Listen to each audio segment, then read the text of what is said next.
Good afternoon. You are now entering Sapo Studios.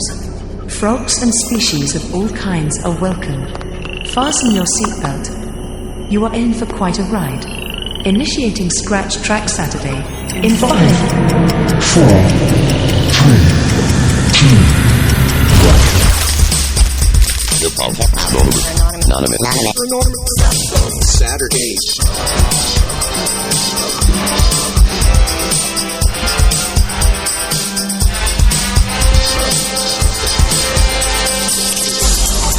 Hello, everybody. Welcome to Sapo Studios Scratch Track Sessions. You got your boy ASAP Froggy, the one, the only, Bingus Frog. Ribby, y'all. We are very excited to be in a new space. Yes, welcome. It is incredible. We are in a brand new space. It's called the Art Department, and it's over here. I don't know if that's why we're getting an echo. Let me go ahead and move this and see if that's why. Just do that.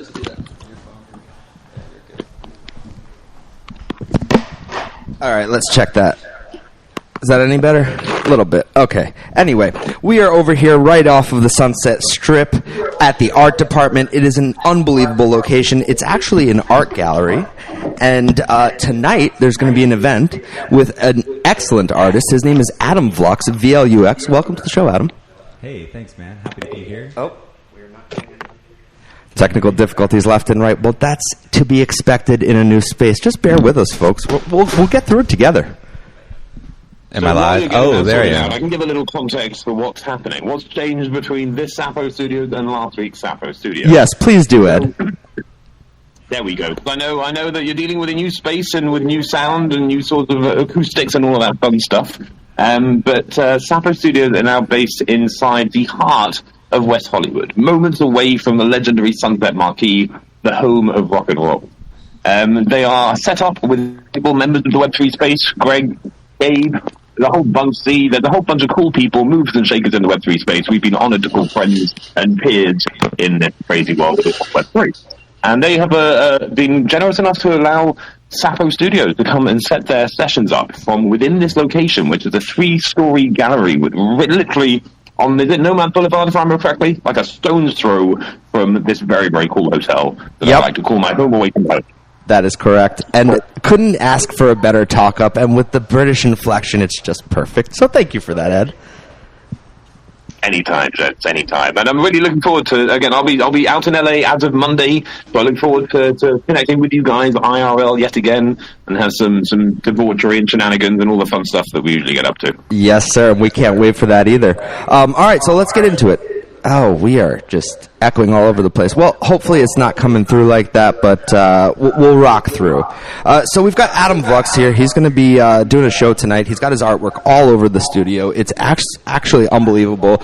You've got visual representations of the art on screens. You've got stills that are hung up that are looking like canvases. Tell me about your process. How did you get these going?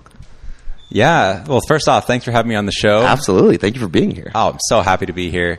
Grateful to be here in LA. This is an amazing space we're in. Art is like, I think it's about, giving people an experience that they can take home with them, something they can learn from, regardless of what that is. I think everybody has something else that they can take away from it. But for me, art is inspired by music more than anything else. It's something where when I hear a song that just totally touches me and gets me going, it's like I see all this crazy shit in my head, and I want to bring that into the real world so other people can experience it.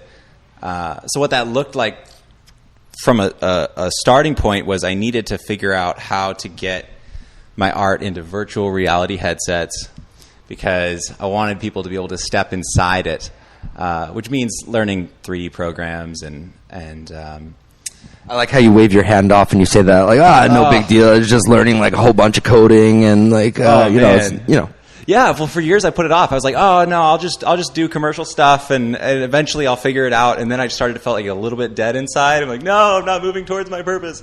So 2 years ago, I'm like, fuck it. I'm going to learn 3D. I'm going to make like these crazy VR worlds. And it's amazing how everything changes once you kind of decide what you want to do with your time and like put energy towards your purpose. The universe is like, all right, I'll get out of your way. And Thank you. Yeah. Yeah, I just wanted to hear you a little bit closer. Yeah, I appreciate that. Yeah. What is wrong with this microphone, man? Oh, there you go. There we go. Kind of ASAP's in there. over there. Look at It's like- that. it's He's like not I- floating in the ether anymore. Yeah, what the hell? What's What up, man? What happened to me, man? Hey, welcome. I don't know. Welcome to the show, dude. Yeah, we actually care about what artists do, man. That's why we're doing this show. So Yeah, and no, and we it's, do and want to it's- hear what you have to say. Yeah, and it's cool that there is a musical connection for you. So Oh, huge. When it comes to music, is there like a certain type of music? Like, do you only listen to rap when you No. create, or is there like it's just whatever? It has changed over time, but it's always been like EDM is kind of the baseline. Back in the day, there's this guy called Troy Boy. Oh, no, Troy Boy's still around. Tin Cup. I don't know if you guys ever heard of Tin Cup. This guy had these crazy... I've heard of the Kevin Costner movie Tin Cup, but outside of that, no, I haven't heard of Tin Cup. Yeah. he'll weird you out. Yeah, sometimes. Don't worry he's about like, it. I don't even know what to do with that. That's fine. But we're So here, let's reset here. Let's talk about your process. So how do you create these visuals? I know earlier you were talking about Midjourney, right? everything's changing. Yeah. Used to be pen and paper, then I went to 3D, and now what we can do with Stable Diffusion into Forum is just insane. So I think the role of a digital artist will kind of shift into a bit more of like an art director position, and not being intimidated by the fact that like the tools are changing so quickly, but seeing it as an opportunity to say like, hey, I've got a whole animation team at my disposal and it lives on my graphics cards, and I just need to be very specific about communicating what I want and like training this team to like do exactly what I need. That to is make a these skill in itself. Well, yeah, man. and I was gonna learning s- how to like deal with the AI. Is Yeah. like an art form in itself. People it's like that- a communication art form. People take that It for is. granted all the time, and they're like, "Oh, well, the AI is creating all of this shit." It's like, yeah, any of you that say that should go and try one of these AI programs and see if you can just create whatever is in your head on the first prompt. Yes. And if you can, hats off to you, because I don't know how the fuck you did that, because none of these programs work that way. You have to train it. You have to say all of the right things. And it's like, okay, this is kind of what I was looking for, but let's tweak this and tweak that until you get exactly the right thing. And I'm definitely one of those people that took that shit for granted off the bat, because ASAP was sending me all sorts of like AI generated pieces of art, and I'm like, why the fuck is he sending me this shit? It looks awesome, but like, okay, so the computer made whatever he typed in, and then like I tried it, I'm like, oh shit, he actually knows what he's doing with this shit, because I don't. Yeah, and it is totally addictive once you get into it and it's working for you. It's like I lost probably a week and a half of my life once I got everything set up and installed. It's just like, 'cause you're a god in this world. Same with the 3D, but you I can mean, just like dude, create anything. mine didn't look like yours. Yours are fucking sweet. The characters you've created, Thanks, man. so dope. Like, I can't wait to see the animations that come from those. Yeah. For sure. So how And, like, long the does it whole usually take storyline- you from start to finish when you're like going with the prompt and trying to create something that you have in your head? Yeah, well, it probably takes about a quarter of the time it takes to do something in 3D. You don't have the same amount of control. I'd say, so just for example, these pieces on the wall behind us are these characters that I kind of came up with randomly one day, and one popped out and I was like, that is the coolest thing I've ever seen. I want to know that guy. I feel like he's got this whole backstory. And then I just started making, like, you know, because the cool thing about AI is like, okay, we like that. That's working. Now let's make 50 of them and see what they look like. And then I was on this walk. I was like thinking about my little characters, and I was like, I should just ask ChatGPT to like tell me the story about one of them. So this guy, he runs the numbers for this gang in the city, and he wants, you know, he's got a good heart. He tries to do the right thing, but every once in a while he has to do some shit he's not proud of just to take care of his Don't we all? That's right. And Chat's like, yeah, so his name is Murray the Count Goldstein, and he's been running the numbers since he was age 16, and he was kind of born into the family. Of course, he's Jewish. All right, we'll take him. I'll claim him as part of the tribe. Murray's one of mine. That's fine. Beautiful, yeah. I didn't mean to throw you off there. And what's so cool is then it's like, okay, I can hand that over to another like AI algorithm that can read this story, and it can do it in this like robust old English accent, and it says, here we have Murray the Count Goldstein, and he's been working his paws off, and it's like, wow, all that can be done in 4 hours. That's insane. Yeah, and it really is true what you were saying earlier. It's like you have an entire production team at your disposal, and it's just these tools. And if people don't fear them and they embrace them and don't, give them such a negative connotation before actually engaging with them, they might see that they're unbelievable. Yeah. And I don't think it'll ever replace traditional art. I think there's always going to be room for both. The same way cinematographers still use actual film if they want to, lean into that type of cinematography. Yes. That stuff still exists, and if you want to do that, you can go out and do that. And there is something about being human where when somebody did something with their hands or it's more analog, it just feels better to digest. But at the same time, being able to produce something that would take 100 people a month and do it in like an afternoon it's like humanity's going to make so much cool stuff. Yes, but you know what? It will always be treated in a way that it's like not appreciated as much as it should, regardless of how it's framed. Should. I mean, who knows? Because I'm just saying, like I've mentioned before, Guillermo del Toro doing the stop motion for the new Pinocchio movie, right? Like he could have done that with computer graphics, and he could have done it in a fraction of the time and shit. He did that really quickly for stop motion, even. But no one stops and is like, "Oh wow, he did this all with stop motion." People go and see the movie; they take that shit for granted. Sure. They don't even think about it. Sure. But that's really fucking impressive. It is. And that's more about like just loving the art that you're doing and doing that for you, I think. Yeah, putting a piece of yourself into it, I think that's what really, like, regardless of the piece, when you see that it's got something in it that came from that human and they like put their soul into it a little bit, you just can't help but feel that. Absolutely. Yeah. Awesome. Well, AdamVlux.com is where you want to go to check out some of Adam's stuff, AdamVlux.com. He's also at Adam Vlux on Twitter and Instagram, and he's got a show here at the Art Department tonight. Really cool stuff, so you should definitely check it out, and appreciate you stopping by, man. Dude, I'm happy to be here. Can I tell you one more thing? Please. I think the way that we take in art, the way we consume art will change pretty soon in a dramatic way. There will still be paintings that we've been talking about, but with because of like that VR stuff you're talking about, that immersive experience. Within like 5 or 10 years, you're going to have a pair of glasses that feels like a normal ass pair of sunglasses, but you can see everybody in the room perfectly clear. And if you snap your fingers, the room is replaced with absolutely whatever you want it to be replaced with. And that's when digital artists working with AI are going to really take things to the next level. Because you're going to be able to go to a club or a music festival, and instead of just having an open sky, you'll have jellyfish swimming in the sky, and they'll be pulsing to the beat. Okay, well, now you sparked a question for me, because, like, isn't that a double-edged sword? While I think that's the coolest fucking thing in the world, there's also that idea of, like, okay, people are already afraid that everyone's too consumed with their phones and screens and not interacting with each other, so now you're living behind that screen. Yeah. Is there any concern there for you, or as an artist, you're just like, this is fucking cool, screw all that, like, whatever happens. I hear you. I think like going to a festival or a party alone in your room in a VR headset, and then like hooking up with a girl, but you have some weird like robot, like that's dark, and that should not happen. But all right, sorry. A festival where like you go and you actually interact with humans and you're there, and at the same time we're adding on top of reality. That's a cool thing. Sure. As long as it's moderated and we're using it for the right reasons. Yes, sir. There you go. All right. Well, Adam Vlux, AdamVlux.com, and also at Adam Vlux on Twitter and Instagram.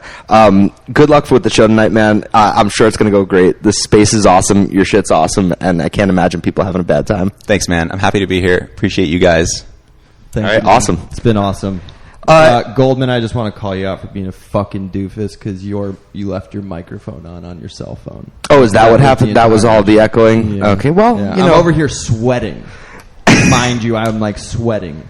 Like there's Let me ask you a question. Wetness on my Let me ask you a question. Is that the first time I've done something I'm stupid? pushing all the buttons. Is that the first time I've done something stupid? Shout out Adam Lively for giving me a phone call here and being like, and shout out to Lolly for telling me, but somehow Adam was like, mute the phone because he could see on space that there was two. Okay. He didn't know which one was the streaming hey, thanks, computer. Doc Froggle Day. Yeah, Appreciate you out there. Hey, thanks, Bingus. Thank you, man. Thanks, thanks for fucking things up right off the bat. Sing me out.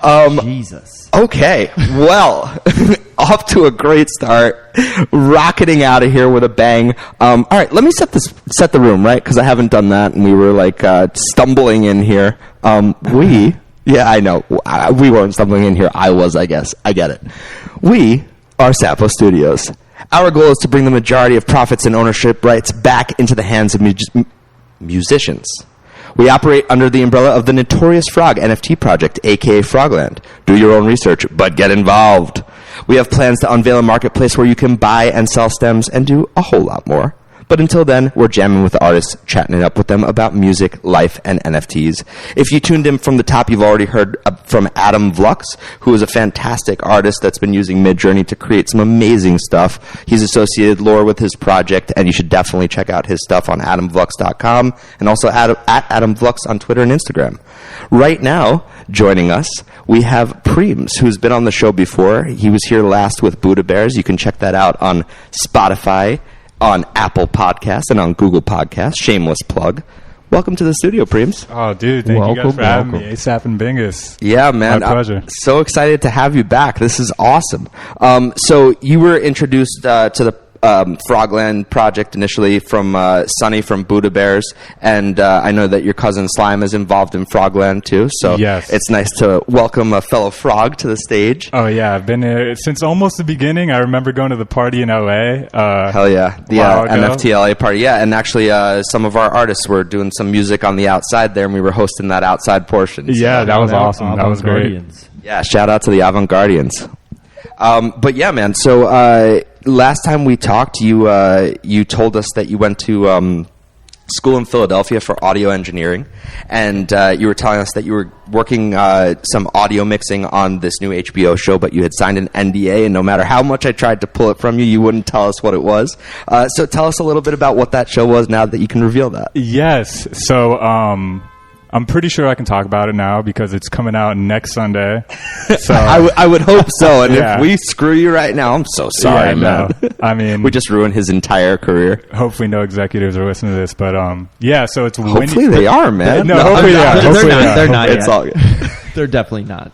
But yeah, so it's called Winning Time Season 2. It's the show about the Lakers. Yep. About Magic Johnson. Yeah, awesome, Adam man. McKay. And John C. Reilly is one of the stars. John C. Reilly. Actually, I don't know if many people know this. I don't know if you know this, but that show is the reason that there's a rift right now between Adam McKay and Will Ferrell. That's what I heard. Yeah, because Will Ferrell really wanted to play John C. Reilly's part, and Adam McKay thought that John C. Reilly was better for the part. So it wasn't about favoritism. It was just about who was right for it, and Will was pretty upset about it, apparently. I've heard that as well. Yeah, the Jerry Buss role for the owner of the Lakers. Yep. Yeah, but that is awesome, man. So how did you get that gig?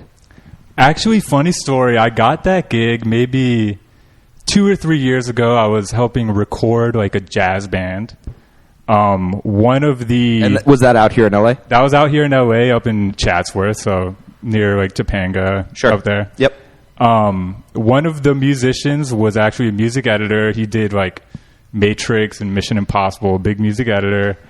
And he called me randomly to come hop on this show. I had no experience in the film industry, but I love Pro Tools. I love Ableton. I love music. So that's unbelievable. And that just goes to show, I think I've mentioned this before on the show too, you'd never know which gig is going to be the gig that gets you the big one, right? So it's like Bryan Cranston, he was on an episode of The X-Files way back in the day, and Terrence Gilliam, who did Breaking Bad, the director and I think creator, decided that, I remember directing him on an episode of The X-Files, he was unbelievable and he could play this character. I'm sure Bryan Cranston didn't think that this small-ass role back in the day is going to land him his, career-changing role. So that's unbelievable that you were just randomly kind of with this person. And that's kind of how it works. Completely random. That's the beautiful thing about Los Angeles and, any big city is that, that stuff can happen overnight, random opportunities like that. But I think it's important that if you operate from a place of I'm not going to treat any job like it's a bullshit job, that's really important, right? Exactly, yeah. You got to definitely bring the effort, just stay organized, stay on top of it. That's something I definitely learned is that gig is a lot of organization, more so than music, I would imagine, because it's just so much to deal with. It's staying on top of composers, on music supervisors, and just keeping everything organized. That's a huge part of it. So entering that kind of professional world without having that experience, did it seem overwhelming at first, or were you able to just kind of like lean into your talents and you fit right in like a puzzle piece? I'm not going to lie. At the beginning, it was definitely overwhelming. But the music part was probably the least stressful part, just because it's something I have experience in. But so describe for us exactly what you were doing. Yeah. Okay. So music editor, first thing we do is kind of do a pre-score. So we kind of throw ideas out of like, if we want this to be 80s sounding. Obviously this show is based on the 80s, so it's a lot of 80s music. We talk about like the instruments that are going to be used there. And then we talk to the composers. A big chunk of what we do is take what the composers write, which the composers on this show are Jeff Beal, who did House of Cards. Awesome. And a bunch of great shows. And Robert Glasper, who's fantastic piano player. I know he did a lot of Kendrick Lamar stuff. Amazing. Yeah, fantastic piano player. So we just take a lot of compositions from the composers, edit them to make them fit the show, take all of the famous music. Like I know we have Prince and like a whole bunch of big bands from the 80s. Expensive. It's so expensive. Can't talk about how expensive, but very expensive. Oh, you actually get to see the price sheets on that. Oh, we see the price sheets. It's crazy. Yeah, I bet that's insanity. Especially like of all artists, Prince. That's got to be like the most expensive thing you're playing on the show. Oh my goodness! Unless you're playing some Beatles. Yeah. Oh yeah, and that's my favorite, the Beatles. But yeah. So we take a lot of that, and it's our job to like hit the moments of the show. So the intro, and then we have like the biggest part of the song hitting when the scene hits, and then fading off. Like it just all depends. Interesting. So no one's giving you that direction of like you're taking that artistic liberty and saying this makes sense for this moment emotionally. Exactly. And then it goes through a whole bunch of producers and everybody, and sometimes we do like 10 takes of the same song edited. And when you say we, how many people are on this team of editors that are coming up with these ideas for how to place this music? Just 2. So it's me and Tommy Lockett, who's the guy who hired me. Awesome. Yeah. So it's just us 2. And yeah, that's pretty much up to our hands. And then the music supervisor kind of proves that. The composers have to approve it. Then executives, and then HBO. And then how long did a season take to put together the music for? We started around November, and it's just finishing up now. Actually, next week or on Tuesday, we have the last sound stage. Just a bit of time. Yeah, so just a bit of time. It's up like this is our last week coming up. So, well, I do want to give the audience a chance to hear some of what you're doing. So I know that you sent over some stuff in the email. Is there a particular song you'd like us to start with? Let's start with. Well, since we're talking about film, let's start with the Daisies. It's called Daisies, which there. Is yeah, that's a short film that you composed and your brother Andre directed, right? Yes, and that should be out by the end of the year, I understand. Yes, it should be out by the end of the year. My brother Andres actually. Sorry, I said that wrong. No, it's all good. It's but he actually won debut director at like Barcelona Indie Film Awards. So amazing! It's a big deal for us. Yeah. And, my other brother, Yamil, is a great guitar player, and you'll hear his guitar a little bit in here. Awesome. Awesome. Yeah. Exciting. All right. Congratulations, man. That's to your brother. Thank you. That's fantastic. Yeah, so this is called Daisies? Daisies is the film, yeah. All right. Awesome. Let's go ahead and spin that track ASAP.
That's like unbelievably cinematic. Obviously, because it's for a movie, but it was gorgeous. Oh, so thank you. when Really good, when I listen to that, I see like big like sweeping plains landscape shots and shit like that. What kind of shots are we expected to see with that type of music in the background?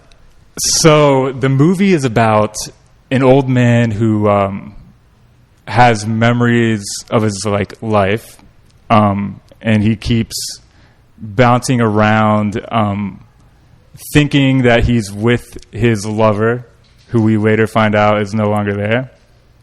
Very sad movie, very cinematic. And Did you just reveal the plot twist? Spoiler alert! That was a little bit of a spoiler. You're right. A little bit. But yeah, it's a very emotional movie. The biggest challenge was no synthesizers, which is, you know, what I love the most, sound design. So I had to do all real instruments on that, and obviously contact instruments, you know, mimicking real instruments. How does your process differ when you're, you know, sitting down to write a regular song versus writing something for cinema? So I know that obviously you're watching whatever the clips are and you're seeing, you know, what makes sense. But in terms of actually creating the music, do you feel that the process differs? Honestly, way different for me, just because you have to keep in mind like motifs that will stay throughout the film. They come back and go away, and just the way you create it is a lot more emotional for me. So do you have callbacks in other songs, like later in the film, to earlier songs, and it's almost like a semi-reprise of that? Exactly, yeah. Okay. A lot of that, it happens, you know, 3 or 4 times throughout the movie. I was actually watching a really cool Instagram clip recently where they talked about in the big classic films that you've seen, there's like these 4 notes that everyone hits in terms of like this big dramatic moment, and it's masked in different ways the way that the composer decides to filter it into the music. But you hear it in Star Wars, you hear it in, I can't name a single other movie, but it's in like all of the major epic like grandiose movies. So you know what I'm talking about. Yeah, it seems exactly. And who's the composer for that?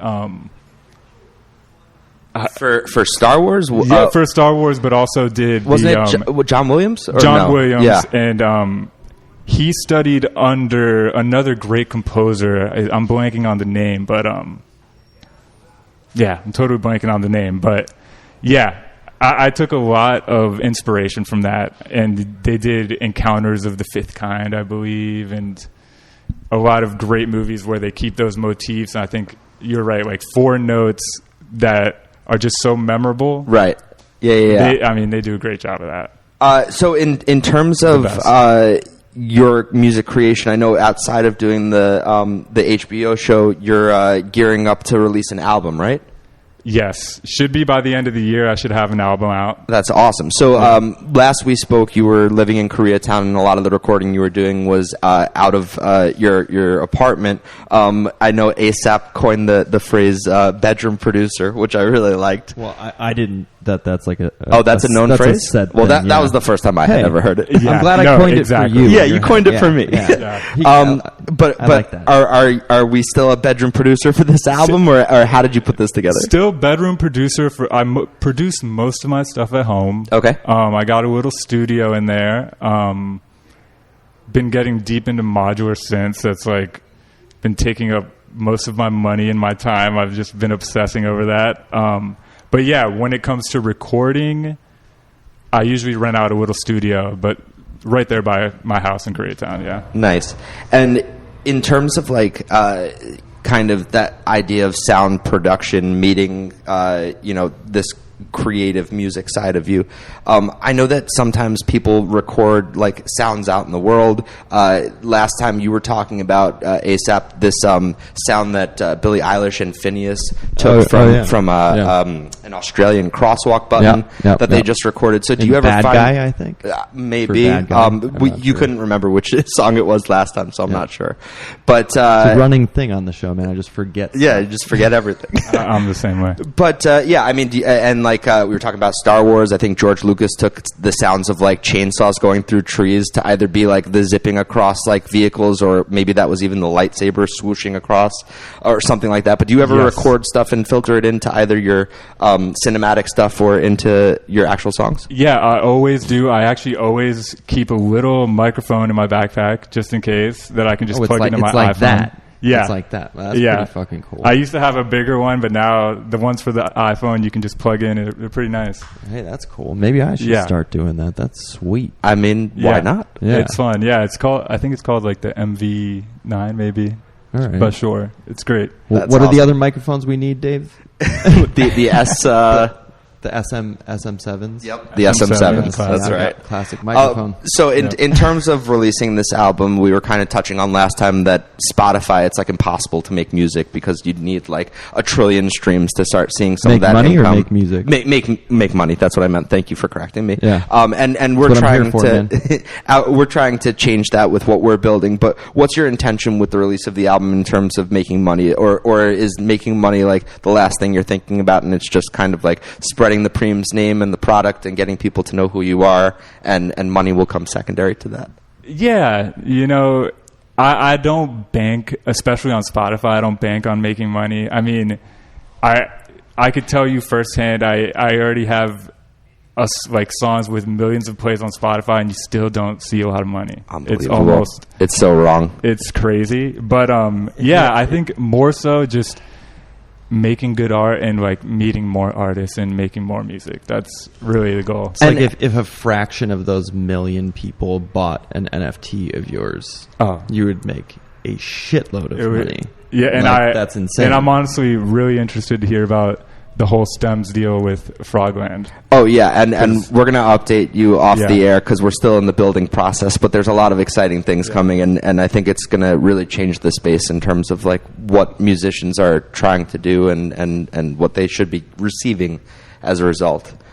You were talking about loving to musically collaborate with people. Where do these collaborations come from? You mentioned last time that one of the artists you collaborated with, Malia, you met in a music production Discord. I asked you after the show to key us into that, and you're like, "Oh, that music production Discord is already closed down." Yeah. So where are you meeting the people you're collaborating with now? A lot of it is through friends of friends. I meet a musician. They bring musicians over. A lot of it goes like that. That's pretty much all of it. Discord still. I still make music with some people on Discord. I have a little server on Discord called La Casita. Oh, very nice. And, we used to do beat battles all the time. We haven't been recently, but we got to start back up. Nice. Awesome. Well, people should definitely look out for @itspremes on Twitter in terms of the release of the new album and everything coming out.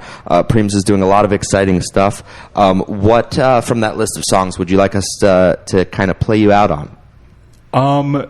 Let's do the one by TSVFOG, I would say, just because that's a great friend. He's a great rapper. Burn. Do you know what that stands for? Yes, it stands for the Strong Victorious Family of God. Oh, wow. Yeah. Awesome. And that's a powerful name. Yeah, it's a powerful name, and he's fantastic rapper, really creative, and actually fantastic drummer. And you met him through another friend, Yeah, I met him through a friend. He's from Baltimore, but he's based in LA.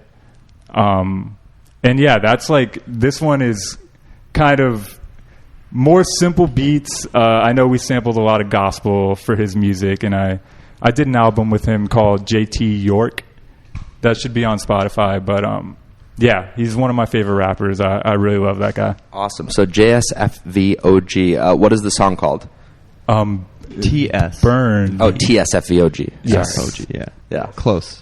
Yeah. Almost got it. And it's called Burn? Burn, yes. All right, let's check out Burn. And before we do, thank you so much for being here today. This is awesome. It's actually cool to meet you in person. Yeah, man. Because, last time we just talked to you via the internet, Yes. which, like, it's weird. I was always told not to, like, meet people from the internet. But, like, Yes. this is probably, like, the best case scenario, this whole situation here. I mean, shit, You you're know- told not to take rides from people you don't know either, and we're booking Ubers left and right. People's cars, yeah. I mean, shit, No, man, seriously, like- been my pleasure. It's fantastic meeting you guys, and Yeah. fantastic space you guys got. This is incredible. Yeah, man. And we're I really feel very blessed. to Yeah, be here. extremely. And we're looking forward to the new album you got coming out and everything that you're doing, and we'll definitely have you back in. Thank you guys. Yeah, much Thank love, you. bro. All right, so here is Burn from Premes. Check it out.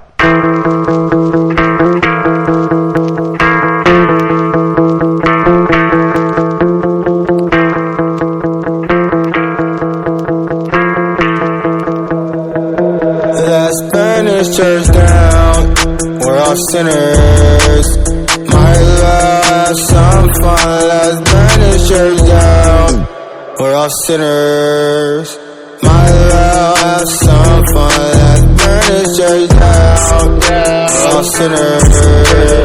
Might as well have some fun. Let's burn this church down. We're all sinners. Might as well have some fun. I need Christ in my life, pray my bitch like every night. I've been fighting for my soul, what I'm tryna do is right. But I had my person die in the middle of the hype. And I pray to God to save me, so I see him in the sky.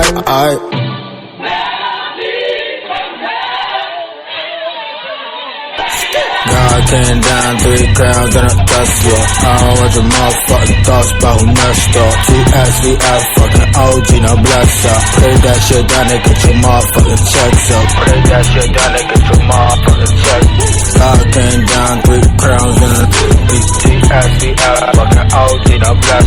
God came down, 3 crowns and a crowns and a crowns and a crowns and a crowds and a crowds and a crowd, crowds and a crowds and a 3 crowds and a Tesla.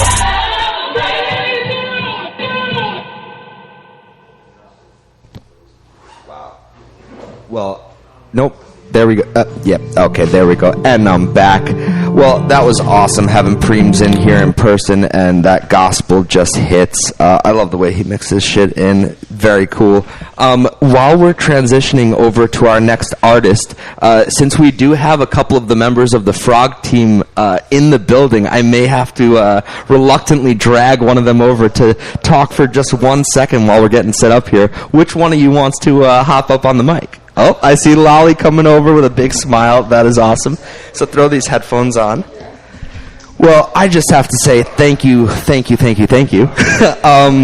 You and Matt, a.k.a. Froggy Digital, surprised the hell out of us the other day with this art gallery, which is now our new home.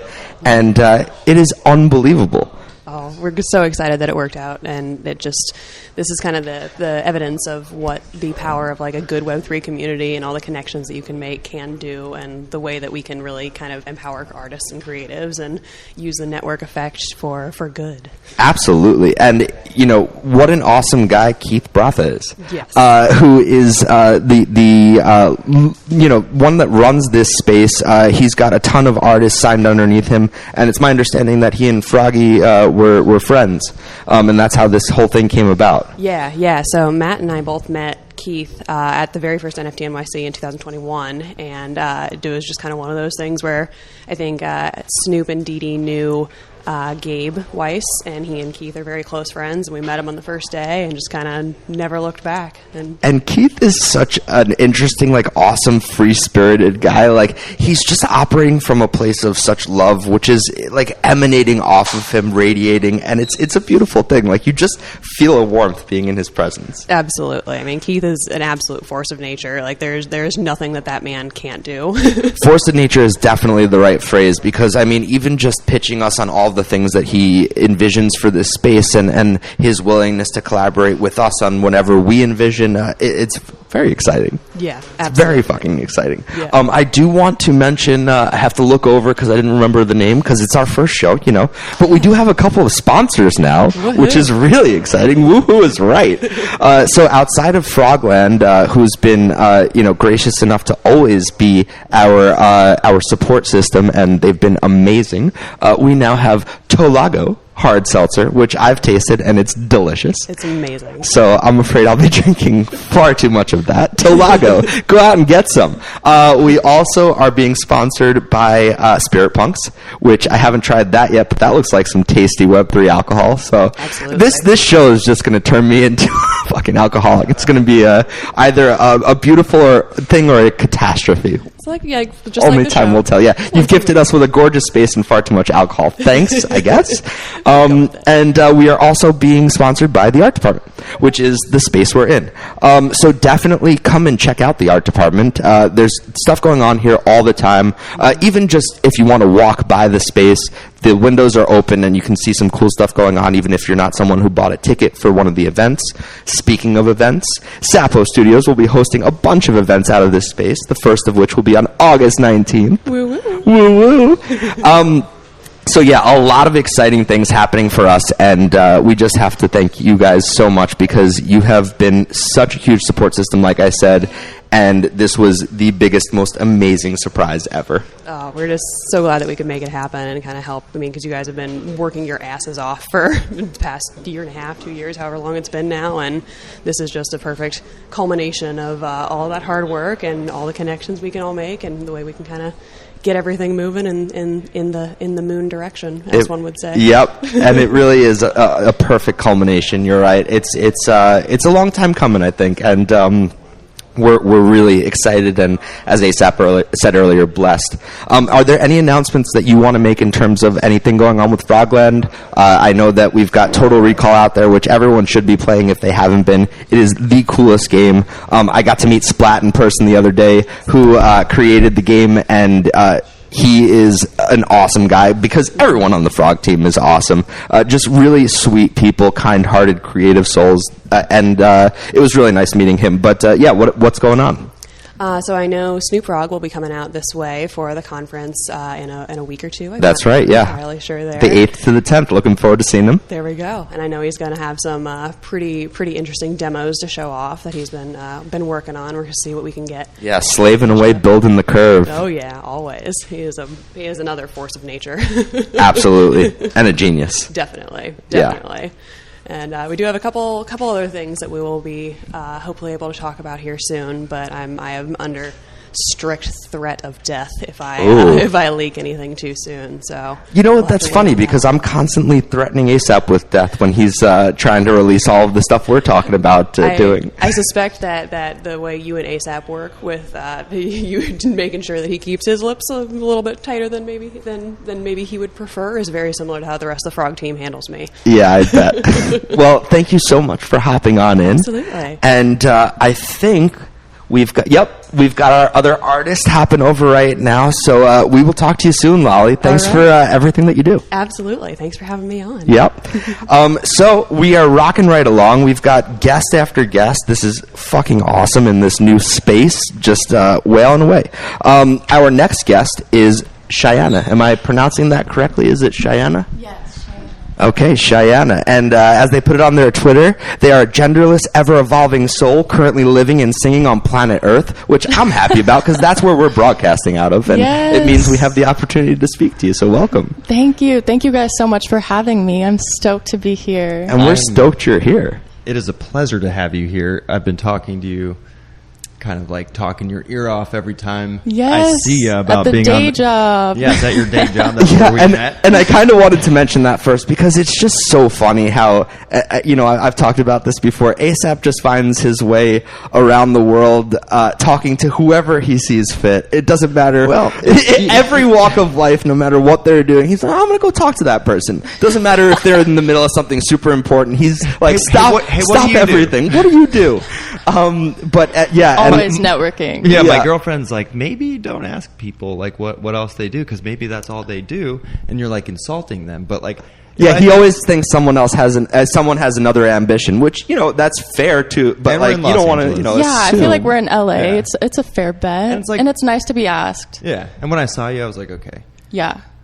After a couple times, I just like felt the energy. I was like, you're an Yeah, artist. I didn't know what yes. kind of artist, but when you said music, I was like, you gotta be on our show. Yeah. Oh, thank you for having Yeah. me. I'm I feel like you can always tell if there's like a creative energy behind somebody. Yeah, and I guess he must emanate that because people aren't weirded out when he approaches them. The way he just walks up to 80% of the time they're not. Yeah, he weirds the hell out of me. I don't know how he's able to just walk the earth and do what he does. But there's this great bagel shop in Burbank called Hank's. Everyone should go and So check good. it out. It's Hank's Bagel. It's a staple for us, and we often go there and have our morning bagel and coffee Yeah. and chat Yeah. about all the bullshit we're actually, doing. we've talked a lot of Sapo Studios at Hank's Bagel. We have. Oh, I love that. We have. Yeah. But so ASAP just walked up to you one day and thought, there must be something about you that this person is definitely a musician. So are you from LA originally? I'm not. I'm from Ohio, kind of the rural suburbs of Ohio and boy. Columbus. Yeah. Hell yeah. So a long way from home. How was it moving to the big city? Oh man, it's been such a transition. Like it's been crazy. But How long ago did you move here? I've been in LA for a year now. Okay. But before that, I was in Nashville for 5 years. So that was kind of a midway point. I feel like a good transition between Ohio and LA. And definitely an epic place to be in terms of the music scene. Yes. I feel like I really grew a lot as a writer there and like really learned how to craft a song. Were you busking or were you were you playing in locations? Yeah, kinda. I was at Belmont University for songwriting and music business. And there was a few places around there I would play. Curb Cafe, some little cafes on Music Row. I think one was called Just Love Coffee Shop. Yeah, just doing the thing there. And yeah, ever since I was really young in Ohio, I just knew like Nashville is where my soul wants to be. Like I just know that's where I need to go to take the next steps in being a musician. I always wanted to be a songwriter. But yeah. And it's so nice that when you do something that does resonate with your soul and what you should be doing. And so speaking of which, I went through your Twitter before you came in and I was looking at some of the stuff that you post. No, but it's really great because some of it is just like really like fun, like silly little things and just thoughts that you have. Like, one thing I've never gotten the hang of is drawing a star, which neither have I. It's 1 o'clock. It depends what kind of what. It's 1 o'clock. It is 1 o'clock. It's but 1 p.m. Yeah, but there are different kinds of stars, and I think I know the one you're talking about. That's Yes. difficult. The one with nothing in the middle. Exactly. Yeah. And then I love that's a bitch. One of my friends commented on that, and they were like, "That's because you are the star, and you can't draw." Oh, okay. And I was like, "Okay, that makes so much sense." That person used should to- be a I'll take lobbyist or a lawyer. I used to draw the star with the lines in the middle and then just erase the lines in the middle. Oh, yeah. That's Try a to good get method. Yeah. I bet that didn't work. No, it's terrible. Still don't know how to do it very well either. Another favorite quote of mine from your Twitter was, "I really love just this. got in the shower with my socks and underwear still on by accident." I've done that with my LMAO, that glasses. kind of day. It's that kind of day. Oh, Does that happen to you often? Honestly, more than I'd like to admit. Some mornings it's just like that, That's okay. My first day at college, I put shampoo on my toothbrush instead of toothpaste. So, Oh my it was that gosh. kind of day. Oh gosh. But no, then you have you have some like really insightful things on your Twitter too, and this is kind of what I was getting towards, where there was something that you said: you write a good song and suddenly life feels worth living again, which was a beautiful sentiment. And I'm curious, was there a specific song that you felt that way about, or is that just the process in general? Oh, I feel like I remember tweeting that after a really good session here in LA. It was definitely a really difficult period of my life because I feel like in Nashville I had my team and like people who I knew, okay, if we have a session, I know we're going to get a great song. But here I had a really hard time finding people who got, I feel like, my vision for a while. So yeah, that day I actually had a session with a new producer that I'd never worked with before, and everything just came out like butter. Like it was just the perfect combination of creative. Like he did the track and I did all the writing, and it was just like when your soul meshes like that and the song just comes out so easily. It's just the best feeling. And yeah, I feel like that is kind of that's kind of how I always feel after writing a really good song. So it is kind of just part of the creative process, but it's funny because I remember the exact moment I tweeted that. All right, so I do want to hear some of your music since we're talking about how it, emanates out of you and radiates off like of part you, of your and it's part of who you are. It's part of your purpose. Yeah, so why you're here. are we starting with a track that ASAP's got over there, or are we doing something live? I got to pull them up. Unless Okay. you want to do something live right off the bat. Yeah, it's up to you how you want this to go. Maybe we can play. Ease in a little bit with the track. Yeah, let's do Okay. that. Yeah. All right. So do we have access to the track that you felt that way about? I'm trying to remember if it's on there. I don't think so. Okay. I don't think it's the exact one. Then we'll just play something else that gives us a little idea of who you are. Okay, yeah. There's one on there that really came from a really raw place in my heart, I feel like. It's the first one, and it's called Here. And that one is one I wrote about my queer journey and, like, discovering that I'm non-binary. And that is one where I brought the chorus into the session, and the writer was like, oh, what if the whole idea was, I wish you were here. And I was writing it to my younger self who was afraid to embrace, like, who I am. And now that I am okay with that and I embrace it, it's like writing to my younger self, I wish you were here. I wish you were in this better mindset. I wish you were in this place of confidence and, just self-love. So that session was really special because the writer, he was like, oh, we should make it like, I wish you were here, where you like who you see in the mirror, like where you're at right now, and like make it a play on that phrase, because that phrase is usually about like longing for a different person, but this is about yourself. Now, even though that is a beautiful sentiment and it's something to be celebrated, is there any part of you that feels it's kind of difficult to relive those memories when you go back to playing that song? Yeah, for sure. I feel like, but I think the alchemy of writing that really transformed my anxiety around the whole coming out process. And now when I play it, I'm just like, I want so many other young queer people to hear this and feel, at home in their own skin and like just comforted to know that someone else went through this, and it's a very universal experience. So yeah. That's awesome. Well, do we have that queued up now? Got it. All right. This is Here by Cheyenna. Check it out.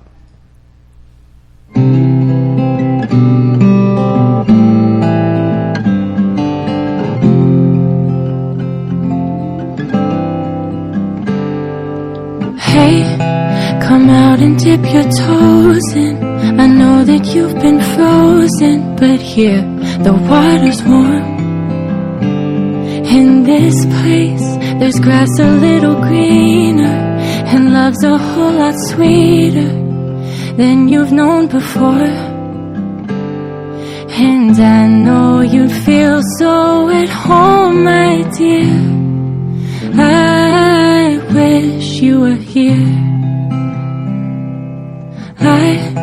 I know it's hard to get there, but once you taste the fresh air, you'll never wanna go.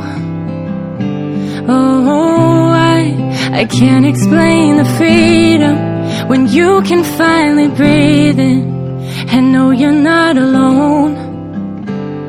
You don't have to cover up any more tears. I wish you were here, where you like who you see in the mirror. Here where you don't have to fear her or how she fits into the world.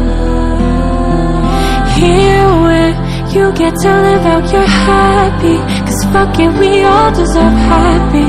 Ain't that what we're all looking for? A place where it's safe to come as you appear. I wish you were here.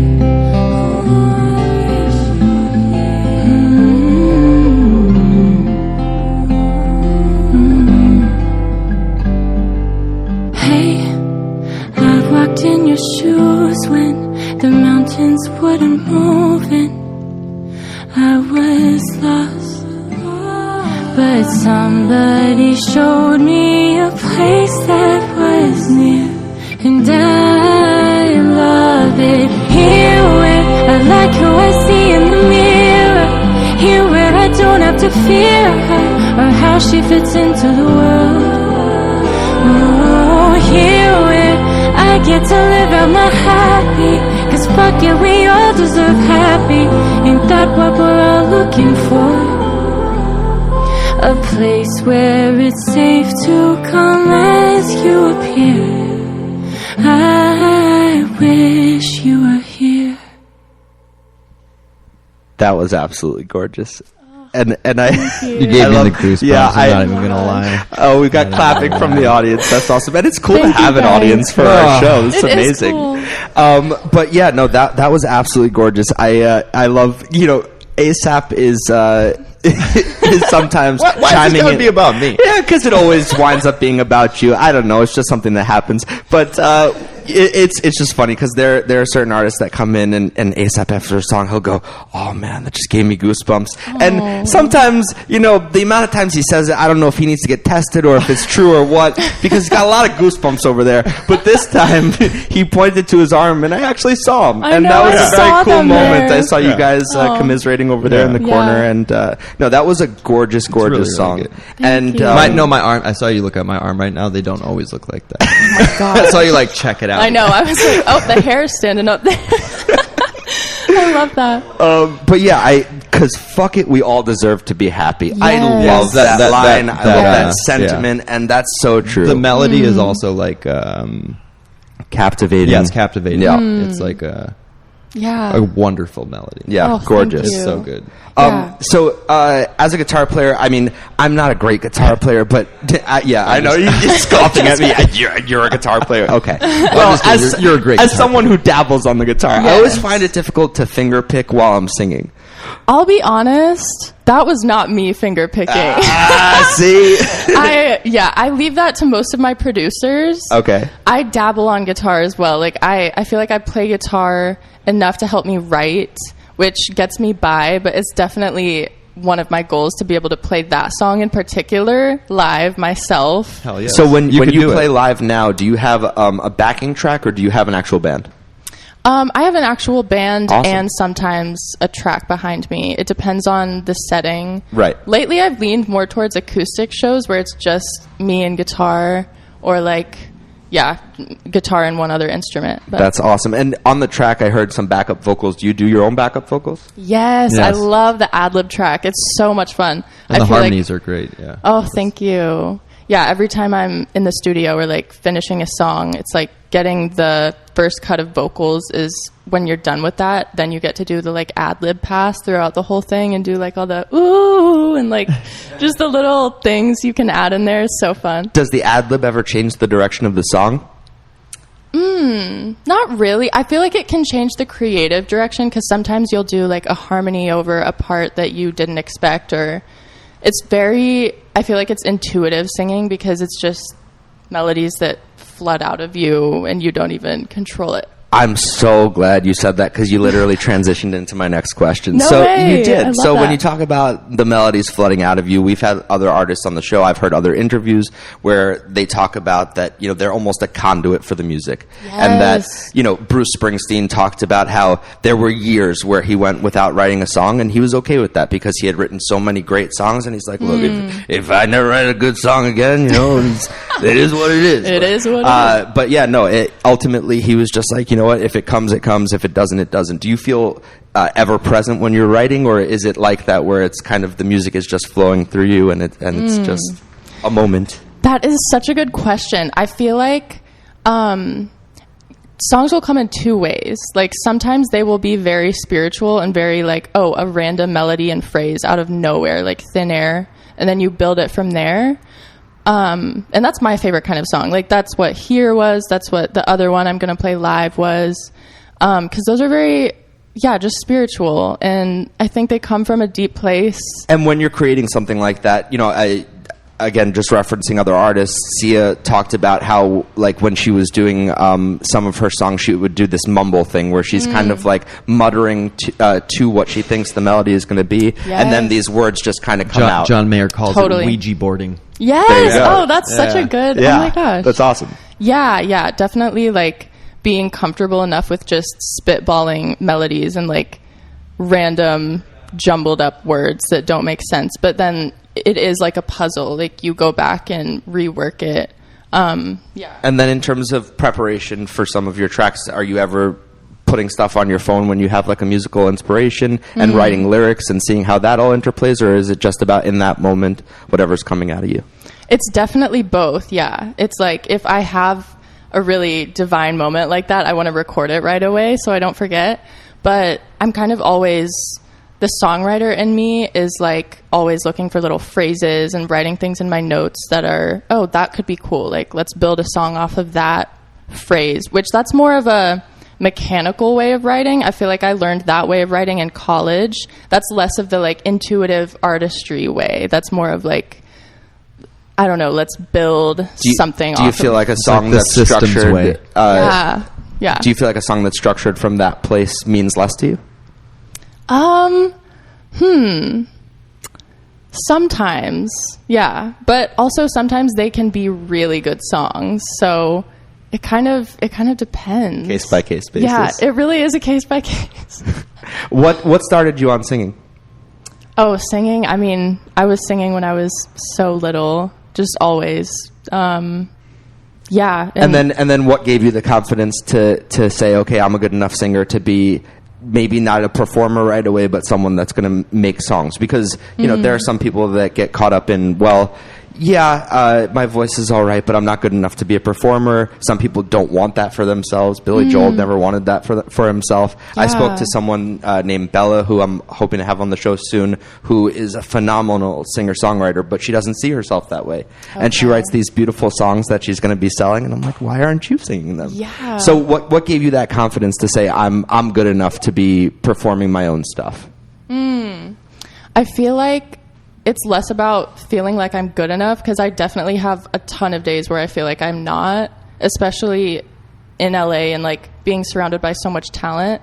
But it's more gotten to the point of I'm like, it's very clear to me that I am a conduit for art, and it's a responsibility to share that so that it can help other people. And it's less about me making it about me and my fear or insecurity. Like, I can't let those things hold me back from sharing this stuff, because a lot of times it doesn't feel like it came from me, it came from somewhere else. And I feel like, yeah, as an artist, it is your responsibility to create the art and manifest it and then share it, because it is meant to be shared and help other people going through the same things. I love that. And I love that not only did you lead me into that other question earlier, but the minute you said responsibility, it's like the same word I thought. I knew you were going there. Like, yeah, no, that is awesome. And what a gorgeous sentiment that this music does flow through you, and you feel that responsibility to, you know, present yourself and do all of that. I want to hear you perform live, because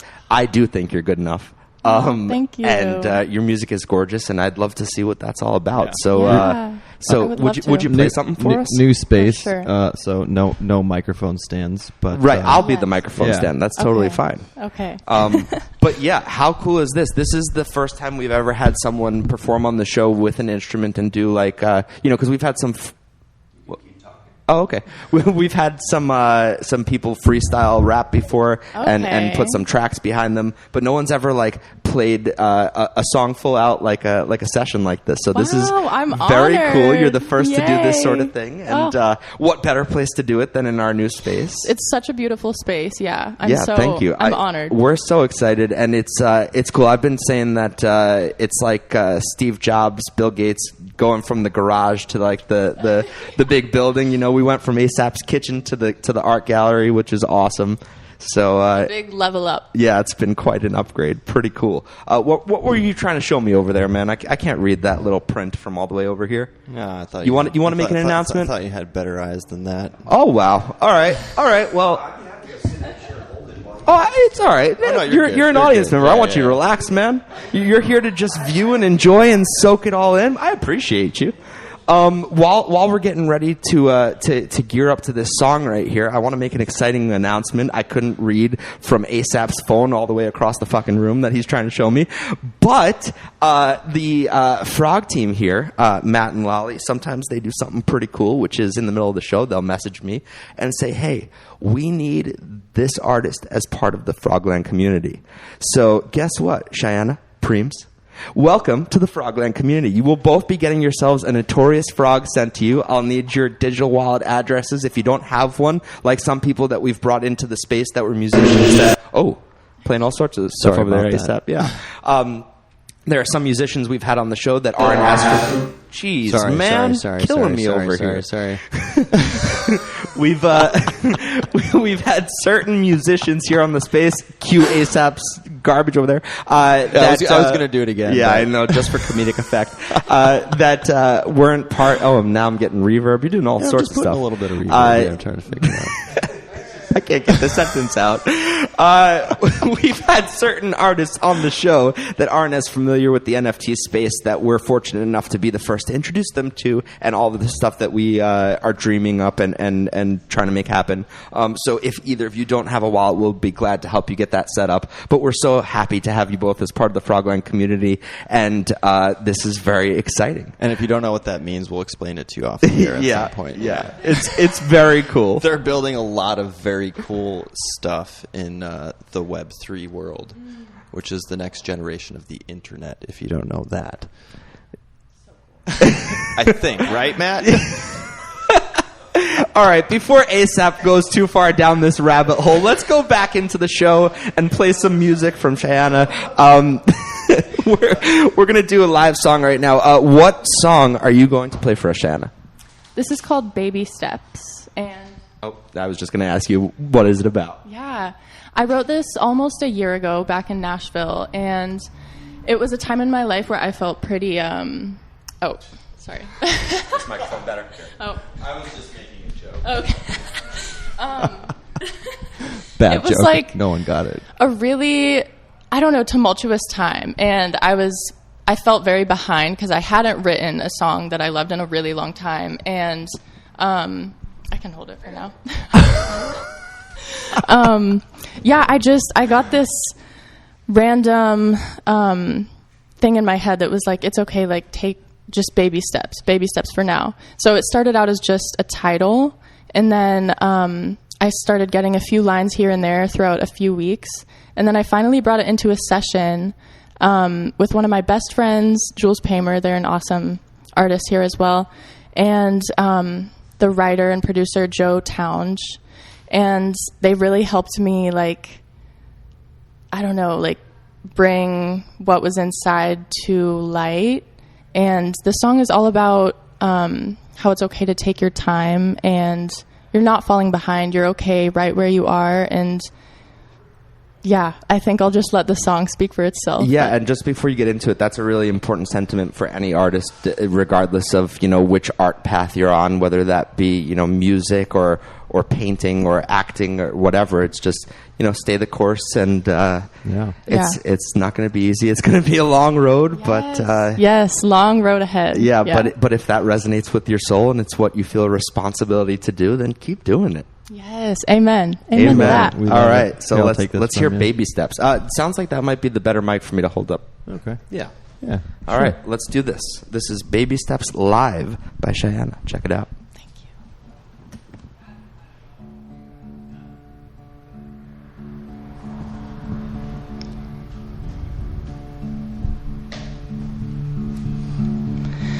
Take a breath.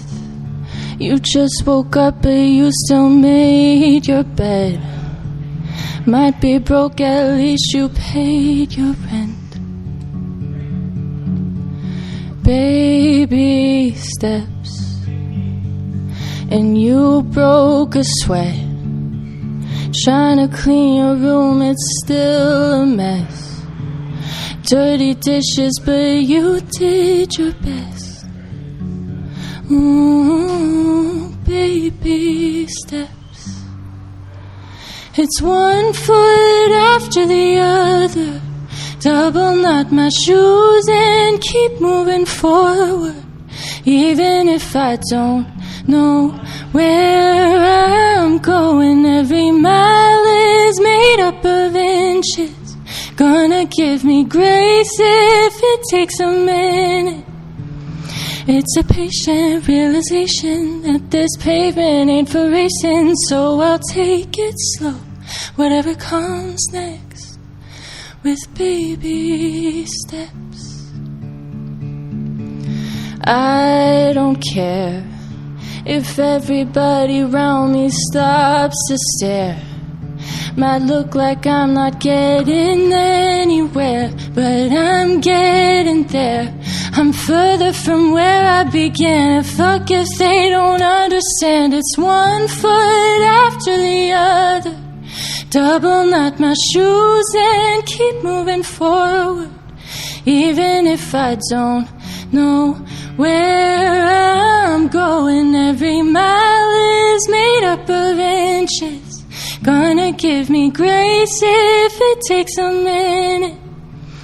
It's a patient realization that this pavement ain't for racing, so I'll take it slow, whatever comes next, with baby steps. Ooh, baby steps. Ooh, baby steps. Oh, baby, baby, won't you please take one more baby step for me? Ooh, it's one foot after the other. Double knot my shoes and I'll keep moving forward. Even if I don't know where I'm going, every mile is made up of inches. Gonna give me grace if it takes a minute. It's a patient realization that this pavement ain't for racing, so I'll take it slow, whatever comes next, with baby steps. Oh my goodness. How could you ever think you're not good enough? My goodness. Cheyenna. Oh my gosh. Holy Thank crap. you. Wow. I love your you. voice. I love your melodies. I love like the feeling that you emit. And every so every much. mile is made up of inches. Yes. Goddamn, is that true? Thank you. It's so good. Oh, thank you. Like my there's gosh. there's people that, you know, need to hear that and feel that and need like that confidence, you know, like music for people in those moments when they're having troubles, like people turn to music for inspiration and that Totally. kind of need. And like, Yeah. I feel like Bugs was saying it the other day, like certain people get opportunities. That's another person that works on the Frogland team. Okay. But was saying certain people get opportunities just because they happen to be in front of the right people. And it's like, That's so true. I feel like if you were in like Harry Styles' place, like it's the same message. Like all of those people that follow that, it's like a place of love. And it's a place of like yes. needing guidance. And Yes. like you serve that. Yeah. And you serve it on a very nice platter. Oh, thank you. And I think it just needs to be in front of the right people.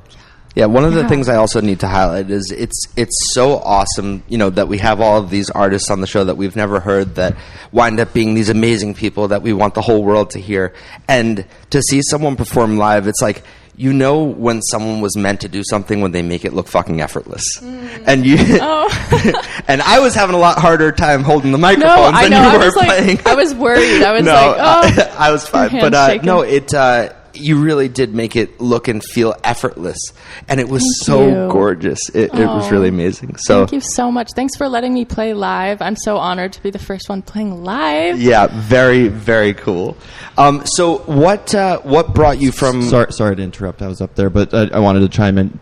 Props to you for being able to play with that guy so close to you. Oh my Like gosh, right in yeah. your face. He's like, I was like looking from this angle, and like that's pretty intimidating to like.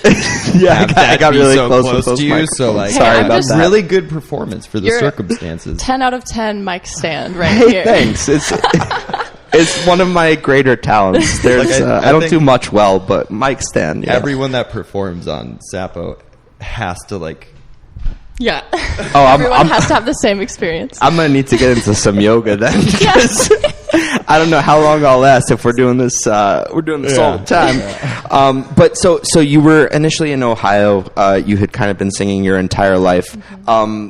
Was there something in particular that brought you to Nashville, or was it just kind of like, that's the music scene, that feels like my next stop? I feel like it was always just, that's where songwriters go for me. Like, I remember in 7th grade packing up a box of things and keeping it in the basement. Like, I took some of my mom's kitchen supplies and like this and that from around the house, and I just wrote on the box for when I moved to Nashville. Oh, wow. And I was in like 6th grade maybe. And your mom's like, where is all this stuff that's missing from my house? She actually found it in the basement. It got kind of mad, but yeah, I was always like, she's like, what do you need this for? Yeah. Like the extra spatula. I'm a cook, okay? But yeah, I always felt like that's where the writers go. I never really, like, I always wanted to be an artist, but I felt like songwriting was more the realistic job goal. So I was like, oh, Nashville songwriters, like, I'll go there. And were your parents always supportive of that dream of yours, or not really? My dad was pretty supportive of it for the most part. He's always been like, set your mind to something and you can do it. And he's the one who like played or taught me to play guitar. Okay. Did he play professionally at all, or was he just a guitar player? Just kind of a guitar player. Cool. Yeah. But my mom came around to it. She wasn't always... yeah, she was the one who found Belmont for me, though, because she was like, you need to have a plan. You can't just go to Nashville. Like, you need to maybe go to college for this. So, were you immediately receptive to your dad teaching you guitar? Because I know, like, that's something that, you know, I had a guitar teacher back in the day that was a phenomenal guitarist, but he's like, man, it's the biggest, most frustrating thing in my life that because I'm his dad, my kid doesn't want to learn guitar. And he's just fighting me because he wants to do his own thing, but like, I could make him the best guitar player ever. Yeah, I feel that. So did you lean into like, okay, this is awesome that my dad wants to teach me guitar, or Dad, leave me alone. I'm a singer and I don't feel like learning guitar. It was, that's so real. Oh my gosh. It was definitely like singing and writing were my main things. So every time I started on piano, so every time I would have like piano lessons or they would bug me to practice, I'd be like, like, stop. I just want to write. But I did kind of come around to it, I feel like. Yeah, and just, I feel like I wanted to learn guitar because he played. Like, that was a big influence for me. So, was there a moment, do you think, where even, you know, because you said your mom took longer to come around, but do you feel like there's ever been a moment where both of your parents kind of paused and said, oh my God, this is really what Cheyenna is supposed to be doing? Because I felt that when you were doing that song. I'm sure our audience felt that from the clapping in the background and just the feelings in the room. I know ASAP felt it with his goosebumps over there. So 100%. Do you think they ever had that moment? To be real, I grew up super religious. Okay. So my parents always kind of supported the music journey as long as I did Christian music. So I feel like in high school, I was on worship team at our church, and that was like the closest place I could get to music. So I feel like those were probably the moments for them where they were the most excited about it. I've definitely been, it's been a struggle because like me coming away from that faith and also like discovering my queer identity, it's definitely been hard for the family dynamic. Sure. So sure. But in terms of like, and that's what I was digging for before when I asked you when did you start singing. It's interesting that we got to gospel because there are a lot of artists that we've spoken to that say, you know, I started in the church, and it seems like a lot of people that find that singing is their passion. There's you know, a lot of churches, singing is the kind of backbone of the church. Yes. So it's kind of where people find that voice for themselves, and totally. So it's kind of great that even if you don't necessarily resonate with the religious part of it, that you could still find your voice there. Yes, totally. Yeah, become like comfortable on stage singing in front of people. That was where I did my first solos, you know? Right. Which, yeah, I'm really thankful for looking back. And it was nice to feel like I was in my purpose in a sense, and my parents were watching me up there and they were proud because of the religious aspect, but also because I was using my God-given talents, you know? Right, and that's kind of, I was going to say, you were kind of having your own religious experience, right? Yes, you know? exactly, yeah. And so that's really cool that even if, again, you didn't resonate with the message of that religion, or you didn't feel like a religious person, the music was your religion, and being able to express that, and pretty cool that it's in that house of, religion at the same time. Yeah, I feel like we're all worshiping the same thing. We just call it different things. So it was definitely... yeah, that for me. Awesome. Yeah. Would you grace us with one more song, do you think? Yeah.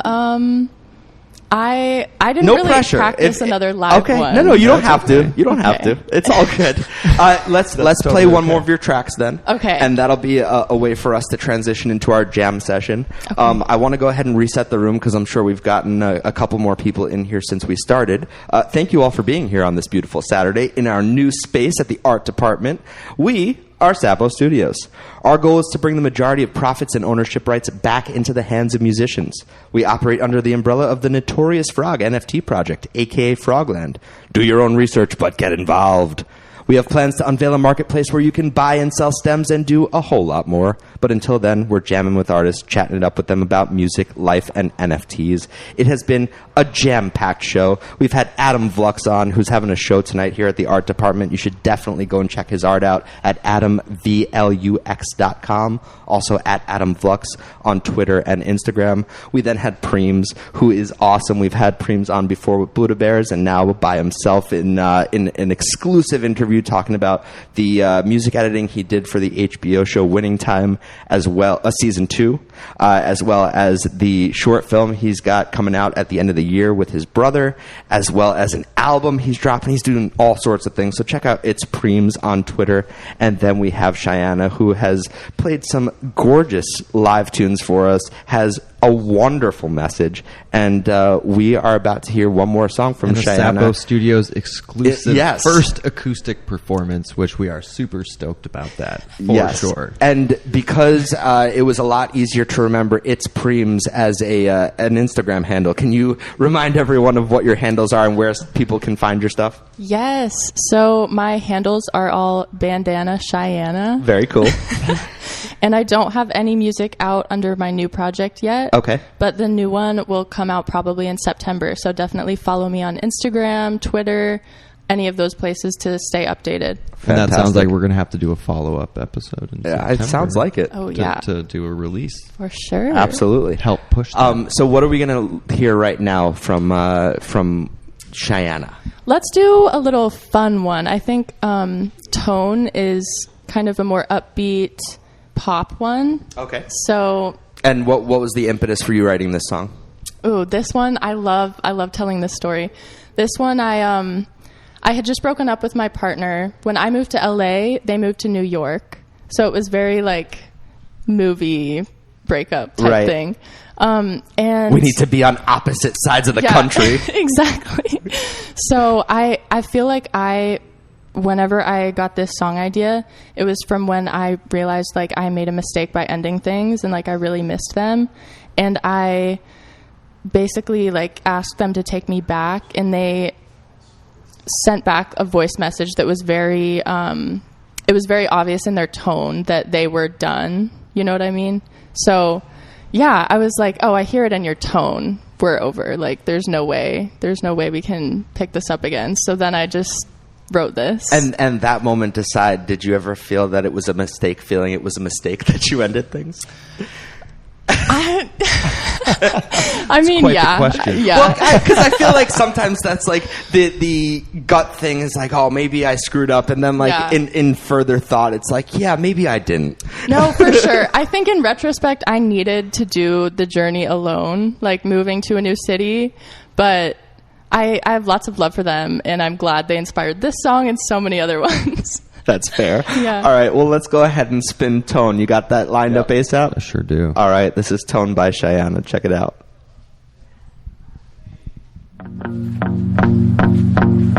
I hear the hustle and bustle of a busy city street.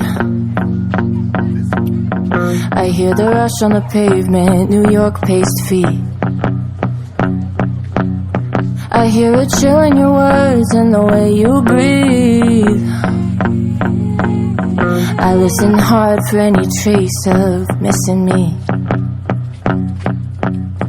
I hear your quick stream of thoughts blending in with the noise. Oh, but there's no pause in your walk and no crack in your voice. I guess there must be someone there filling the void. Yeah, I hear it loud and clear, we're no longer a choice. I hear it in your tone, you don't have to say it pretty clear, you're moving on. I won't lie, I hate this, but I guess now I know. Shouldn't have picked up the phone. I guess I kinda hoped you'd be more receptive to give it another go. Hear me out on my perspective, but now I know you're happy letting me go. I hear it in your tone. Oh la la la, I hear it in your tone. Oh. I hear my thoughts running back to the days you were mine.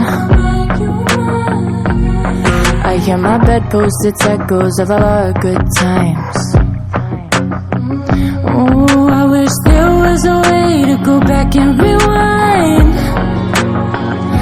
How I let it all go, buried us alive. Oh, I hear guilt and regret both come for free. I hear myself every night begging them to leave. You heard me tell you you're the one I need, but I hear it, you're out of time for me. I hear it in your tone, you don't have to say it pretty clear, you're moving on. I won't lie, I hate this, but I guess now I know. Shouldn't have picked up the phone. I guess I kinda hoped you'd be more receptive to give it another go. Hear me out on my perspective, but now I know you're happy letting me go. I hear it in your tone. Oh la la la la, I hear it in your tone. Oh. Yeah, it's harsh and it's rush, but then I bust something you won't give a fuck. I hear it in your tone. Listen as you love, read between your words, and with us is what I heard in your tone. There we go. Awesome. Very fucking cool. I love your stuff. Thank you so much. Thank Yeah. you guys for having me today. Thank you for being here. And I just have to ask, so I asked the silly question, did it ever feel like a mistake, feeling like it was a mistake? Yeah. To play the devil's advocate of that, you have the line in the song, shouldn't have picked up the phone. So that being said, still, I would imagine there's some closure there because like it's that finality of like, okay, now I at least know where I stand, right? Totally, yes. Yeah. It's like I'm glad that I put it out there so that I can, have peace about it and not wonder what if. Right. Absolutely. Yeah. Well, awesome. Thank you so much for being here. Thank you guys. I don't know if you're going to hang around. You're welcome to, but we're going to hop into a jam session. All right. But yeah, we'll definitely see you at Hank's. Okay. And see you there. and hopefully outside of Hank's as well. Now that we know you, it's been awesome having you in. We'll definitely have you back to follow up on all the things you're doing. Yay. And this has been great. Yeah. Thank you so much. I really appreciate it. Awesome. Thank you. Yeah. Most definitely. I'm glad we could make it happen finally. Yeah. Here, I'll take Definitely. that and put it up. All right. So now, ladies and gentlemen, thank you for being with us today. We are going to hop into a jam session here and make a little bit of music, as we do. I hear some beeps and sounds coming from Instagram. So Instagram, Twitter. I don't even know what platform we're on. X, whatever we want to call it these days. So I don't know if that means that we've got some requests, but if you haven't made a request, you're welcome to. We've got our artists kind of traveling in and out of the studio, so they may or may not be here for a little bit longer. But if you do have something you want to say, a comment or a question, now would be the time to do it while people are milling and weaving about. ASAP, can you tell me if we've got any requests plugged up there on the old screen? let's see what's going on with our audience. I know we had quite a nice size audience today. Oh yeah, you can't see a thing over there, right? Because you threw my cell phone in the garbage or something because I was messing up the show. Well, we've got a lot of milling and weaving going about in the studio, so while everyone's doing their thing, I do want to call out our sponsors again. We are working out of the art department now for the foreseeable future. It is an awesome art gallery. It's right off of the Sunset Strip in an amazing location, so definitely come and check out the art department. We'll be throwing events here and there, and we'll be doing stuff on the regs, so you're going to want to be a part of that, and we'll be announcing all of that on the show, and it'll be an opportunity for us to get our artists out there. I say our artists, I mean artists we've had on the show that we've been privileged enough to speak to. So that's going to be really cool. It's going to be a chance for everyone to really get close to our artists and to be able to talk to them, to experience their music live and in person, and that's going to be awesome. In addition to that, we also have Talago, which is the hard seltzer that you're definitely going to have to go out and try, because I'll tell you something, I had a couple of mangoes myself, not today yet, but I may crack a couple after the show, and they were absolutely delicious. And then in addition to that, we've got Spirit Punks, which I'm excited to try that alcohol. It's pretty cool to have a Web3 alcohol brand, and I love that people are taking the art from projects and making products and branching out into different places. It looks like we did have someone hop up that wanted to speak. What's their name, ASAP? Zenyo. Hey, Zenyo. Zen. Hey, everybody. What's up? Nice to meet you. I'm honored to be given the mic. I just like the whole concept of. I saw it a couple of times where they do karaoke and whatnot, but I'm a musician. Music is my passion. I played in several bands. I organized several shows, and yeah, I just love hanging out with musicians and making music. Music is life. Fantastic, awesome, man. Where are you located at? I'm from Suriname. It used to be Dutch Guyana. It's the smallest country in South America, and the only country that where the first language is Dutch. Hey, very cool. Yeah, and that's what I love about Web3, man. The fact that we can connect to so many people across the world. We've had people, artists from Jamaica, Nigeria. We had someone call in from France, Mexico. I mean, it's just awesome the way that this connects people. So really happy that you tuned in today. And that is pretty cool. I mean, we got a whole conversation going on in here. There's, our audience is talking to Cheyenna and Premes about the show. We're talking to somebody from out of the country. What is happening? I know. Now? We're over in West Hollywood, first day in the studio, and it feels so alive, man. We've got multiple guests. We're right on the Sunset, or right off the Sunset Strip. Yeah. This space is really cool because there are so many bay windows, so you can see out into the street. People in the street can see us, and they could see what's going on in here, and they could kind of say, "Hey, what is going on in there?" and that's kind of what's cool about this space, because it attracts people. They've told us that they've had nights where artists are doing all sorts of cool things on the main level, and the windows are open, and people kind of just gather outside. Some of them come in, and it's a very bohemian vibe here, and I love it. Yeah, it's definitely. We're going to make some very cool content out of here that we're going to be excited to share with you all. Yeah, can't wait to share that with everyone. Let's go ahead and play some tunes. Yeah, let's transition. I need to get some water. Zeno, thank you so much for being here. It looks like you have your hand raised. Did you have something else you wanted to say? Yeah, come on up, bud. Yeah, I really appreciate it, because I have no way to say this, but music is my passion. Music is life. Music is the universal language. So, I'm very honored to be able to be able to be here and get the opportunity to speak. Well, we're honored to have you, man. It's really awesome, like we said, to be able to connect with people from so far away, close, near and far.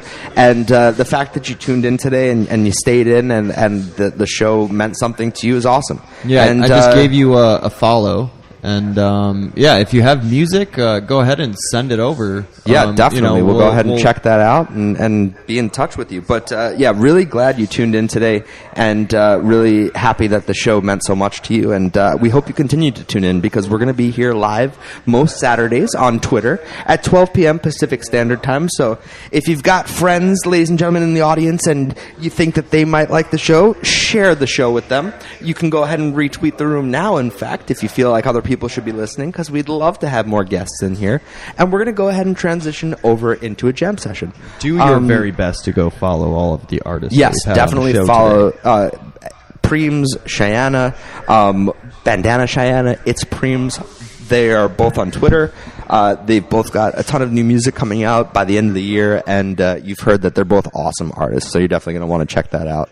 But yeah, right now we're going to transition into a jam session. I know that Dan, our business partner, is in the audience, and this is his favorite part of the show. When we tinker around on the strings, he calls it the ding ding session, because it always starts with those ding ding. That's usually Goldman doing all the ding ding, and I'm just sitting there like looking at him, staring at him, like, what are you doing, man? You know, in true fashion, I'm just kidding. You've made it so that I'm the asshole. I'm get just it. kidding. No, I ding ding. Myself, I suppose that's my role, and that's how music starts. I've got to lean into it, because this is just who I am. Do you know that that's how music starts? Ding ding ding ding. Yeah. Yeah. Well, then it's like it's musical language. That's right. Like ding, it's ding, the universal dong, language. Ring a ding, ding, ding, dong. You know, okay, like that sort of. You know. All right. Yeah, I like that. I like that. All right. So we're gonna go ahead and open up Logic over here, because that's what. Were you gonna correct me? I saw you. Me? Yeah. No. Oh, it's already open. I thought you were gonna say it's Pro Tools or something. I'm like, well, since when? No. All right. So we're opening up Logic here. We're gonna go tinker around. I'm going to take a little bathroom break quickly, go get something to drink. Okay, well, I'm going to play some Lobo here. Needs a water and a breather and a bathroom break. So we're going to play a little Lobo. Oh, easy, don't drown me out. Come on, man. You need a break too, man. Yeah, okay. He's putting me in a timeout. We're going to go ahead and play some Lobo 301, who's been on the show. We're going to take a second to breathe, and then we'll hop into this jam session. Thank you so much for being here with us on this Saturday for this jam-packed show in the new studio at the Art Department. And we'll be back shortly. Speaking of Lobo, shout out, he just texted me today with, I think, some exclusive new music. Ooh, so I know he's working on an album. I actually have some work to do on that myself. I got some guitar riffs to lay down for him. Look at you. You're like a professional over there. Awesome. Yeah. All right. So pretty exciting. Why don't you start the song over, since you got us chatting over it, so people can actually enjoy Lobo's music, and you can actually take the breather and the bathroom break you want to have. Chat GPTing. Yeah. All right. Okay. This is Lobo 301 with Say You, off of his last album, Living in Nightmares.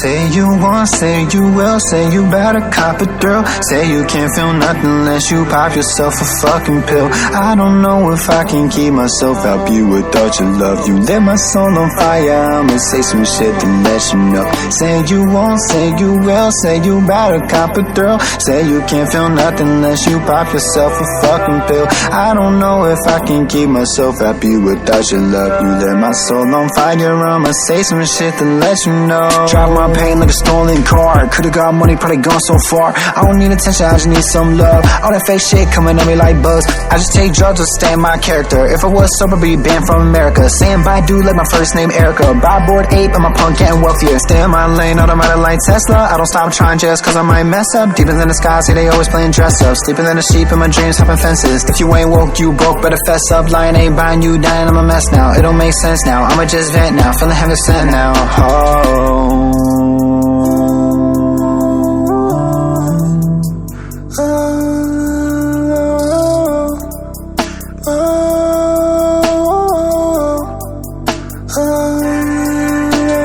Say you won't, say you will. Forget that shit you thought was real. apologize for all these lies.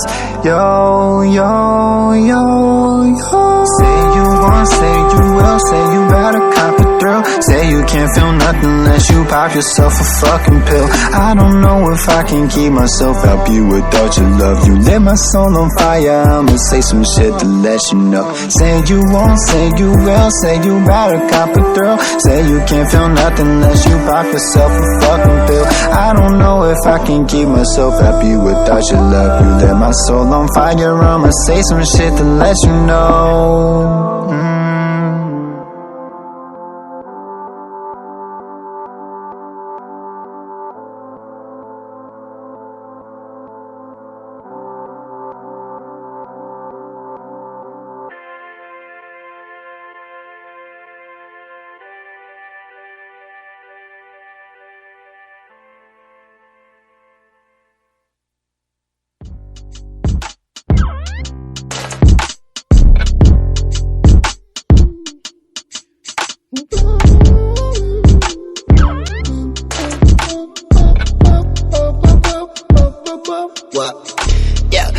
Too fat, can't keep up with myself. I have been worried about money and wealth. Don't really care about myself, never caring about my health. I have been doing these drugs, mama don't give me no hugs. I don't remember the last time she did. Maybe when I was a kid. The world is so cold, the world is so cold. I don't got nobody ever to talk to. Lately I've been holding it a lot, dude. If I see dude, I might sock dude. Drive shock dude, I'm a lockdown like a locksmith. I'ma unlock all these options. I'ma ice out, homie coffin. Cause we locked in, now we 6 feet in a 5'7" upright with a buck knife in a whole dream in a hotel, rockin' Supreme with a Glock 9 and a green bean. I don't need a shooter, got a whole team. I'm a nice guy, can get real mean. Never been green on a SEAL team, yet still cream. Cash still ruling everything. Cash rolling everything round me, yo. Cream, cream. Cash rolling everything round me, yo. Cash rolling everything round me, yo. Cream, cream. Cash rolling everything round me, yo. I see the waiting soon as I arrive. Watch me walking, the devil's alive. Feeling like I got a whale in the skies. If Lucy see me, I'm probably gonna die. I got some money, gon' buy me the truth. Bitch, you be sipping and just remove. I don't really care if I win or I lose, but I know my bills when I be overdue. Yo, stay on my lane and I'm playing my role. Money and power is always a goal. Say it and so, and I know I gotta just reap what I've sown. Lay in the bed that I've made, feeling like I get it made, yo. I don't know what they always talking about, cause I know that they hating me, but they love me now. Cash rolling everything round me, yo. Cream, cream. Cash rolling everything round me, yo. Cash rolling everything round me, yo. Cream, cream. Cash rolling everything round me, yo.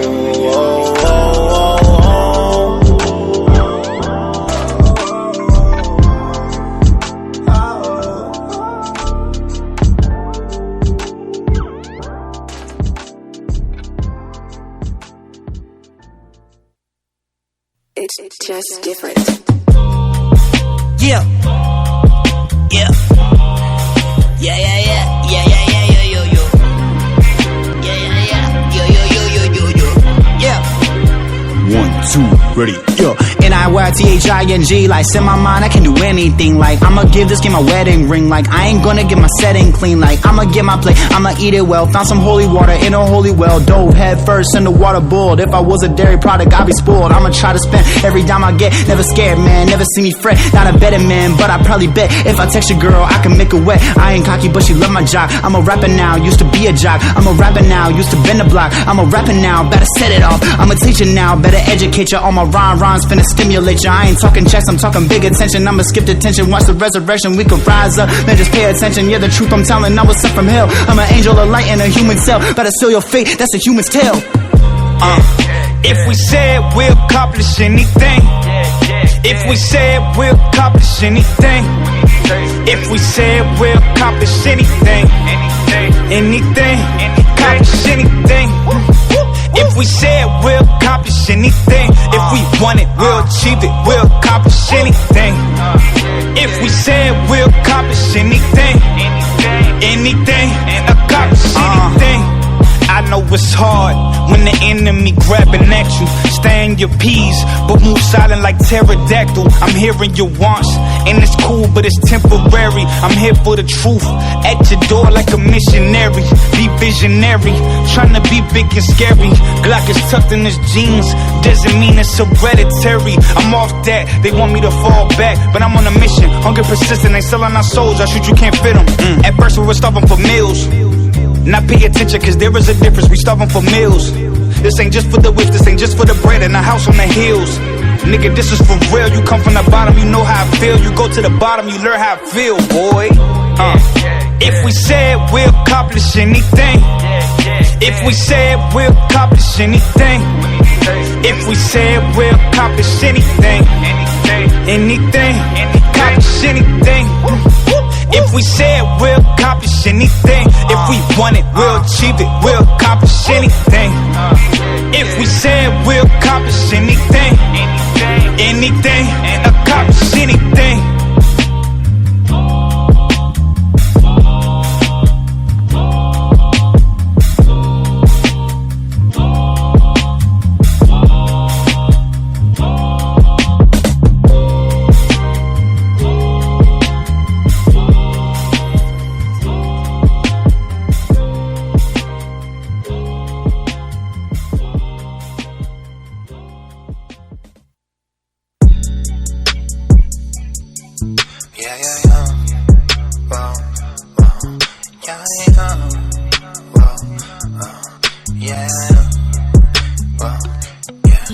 There's no right when it's wrong, so much wrong when it's right. There's no life in his love, there's no love in his life. There's no fight in his dog, got no dog in his fight. All's below is above, all that's darkness is light. There's no right when it's wrong, so much wrong when it's right. There's no life in his love, there's no love in his life. There's no fight in his dog, got no dog in his fight. All below is above, all this darkness is light. Okay, P equals I plus R, yeah. I'm about to cause a spark, 4.3 light years away from the start, yeah. I'm gonna go so far, taking my time with the growth and the vision. Sisters are golden and no superstition. Might they be fogging up all of their vision, making them make all these stupid decisions, yeah. So I wake up and cake up, I have been making this money not made up. Your bitch is dancing, she do Macarena. I am the defendant and you are the plaintiff. That means you the feds, that means you in bed with the Pickertons. Like we ever dead, gotta keep you silent, fill you up with lead, pause, yeah. And I do what I want to. Living this life, when you die they embalm you unless you choose fire, and then they hold on to all of the ashes and all of the memories. Yeah, yeah, yeah, yeah. Only thing we got in life is these melodies. Yeah, yeah, yeah. Whoa, there's no right when it's wrong, so much wrong when it's right. There's no life in his love, there's no love in his life. There's no fight in his dog, got no dog in his fight. All's below is above, all that's darkness is light. There's no right when it's wrong, so much wrong when it's right. There's no life in his love, they don't love in his life. They don't fight in his dog, got no dog in his fight. All below was above, all this darkness is light.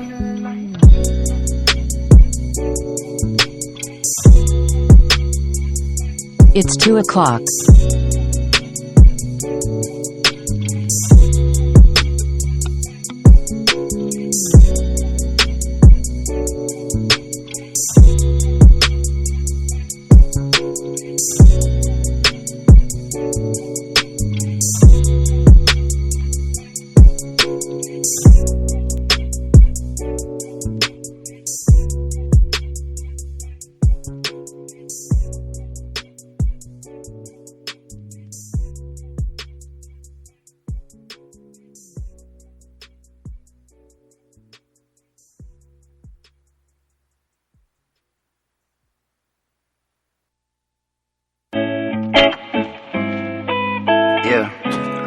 Call this joint heaven. Been feeling like I'm been in hell for a long time. Yeah. Yo, coming to terms, lessons to learn. Pushing the weight and I'm feeling a burn. All of these ashes I might need to earn. They ain't your friends if they take what you earn. I have been blessed by the grace of the God. If it's not what I pray for, it's still all I got. And I know we all fighting for that open spot up in heaven. Like, oh my God, can I be a resident? Hey, can I be a resident? Hey, yeah, I grew up in a place like hell. Can I be a resident in heaven? Can I be a resident? Hey, can I be a resident? Hey, yeah, I grew up in a place like hell. Can I be a resident in heaven? Better have that game on lockdown. Feel like I got the lockjaw. I don't feel like talking no more. I don't got time for all of these bitches and snitches who always start shit in their head but try to make real, cause they never happy, so they try to steal everyone shine all of the time. That's why I rhyme, cause life has no reason, and I'm trying to fight all these difficult feeling like everyone trying me, everyone beefing. My son gotta see that his dad never leaving, cause I am a father no matter the season, and I'm never hesitant. Yo, I just look and pray to God, yeah. Can I be a resident? Hey, can I be a resident? Hey, maybe one day my sons will wanna be a president. Hey, raise them, know that there's some kings, yo. Queen Bee's gonna sting, yo, and never let them hold you down, yo. Never let them hold you back, yo. Gotta hit them from the back, yo. Love them when they rap, yo. My baby's cranking all day, gotta get them down for a nap, yo. Sitting back and I'm relaxing, yo. On my porch smoking tracks in and making money out the back end, yo. And my brother's never lacking, yo. I'ma just keep on asking, yo. Can I be a resident? Hey, can I be a resident? Hey, can I be a resident? Hey, yeah, I grew up in a place like hell. Can I be a resident in heaven? Oh man, you know, I'm out here in LA and it's warm. It's warm. It's hot. In fact, it's hot. It's hot. And you know, when it's hot like this, I get parched. Don't you, man? Really parched. Really parched. And when I get parched, I'm uncomfortable. I'm uncomfortable too. And when I get parched and I'm uncomfortable and I just need to relax a bit, you know, and I need to not only like quench that thirst, but I also want like a little something, you know, to take the edge off. I go ahead and grab myself a Talagos hard seltzer. Cause Talago just tastes so good, man. And you should all go ahead and grab yourself a Talago. Really go good. to your local store and see if they have Talago.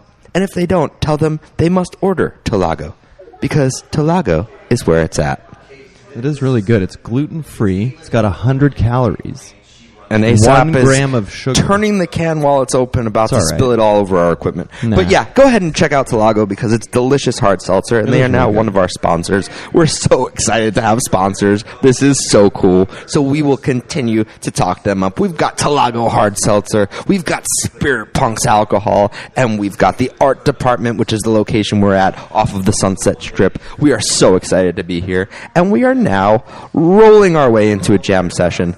I do want to mention once again, for those of you that may not have been here at the top of the show, that we will be hosting an event here at the art department on August 19th. We're going to have many of our artists that we've had on the show filtering through that space and doing some really cool performances. I'm sure it's going to be a lot of fun. We'll give you more details on how to get tickets and what that looks like as we get closer, but just keep that on your radar, pencil it in. As they say for weddings, save the date. Yeah. Do whatever you got to do so that you make sure that you know that you are free for that night, because it's going to be a blast. We already have a good little lineup of artists. We do. It's very exciting. And in the queue, if you will, we got the Ava Guardians, we got Guapo. Oh, we're making announcements Yeah. already. All right, cool. That's what I'm saying. They're tentative. We got a tentative lineup thus Yeah, far.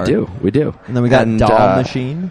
yeah. And Danny Klein from Spin Magazine. That's where they work, and pretty excited, man. I'm stoked to kind of like bring all of these worlds together. Yeah, you know? and It's for like- those of you that don't know, Spin Magazine is a huge music publication. So to have it's anyone been around since the 1985. Yeah, it's just a little bit older than we are. You know, iconic. Well, you know, you already doxed my It's name. all You're right, going to dox man. my age Yeah, too, yeah. make me feel Yeah. old. Yeah, Come it's- on, you know, man. we're fine, man. But yeah, no, it's it's super cool to have anyone associated with Spin associated with us. So the fact that Danny's going to come and play is awesome. We've talked to him about probably being on the show, which is going to be great, and hopefully we'll be able to collaborate with him and Spin in some interesting ways down the line. We'll see what happens. Yeah. But All yeah, tentative, just. you know. All tentative, All but intention is there. all the intention is there. The best intentions are laid.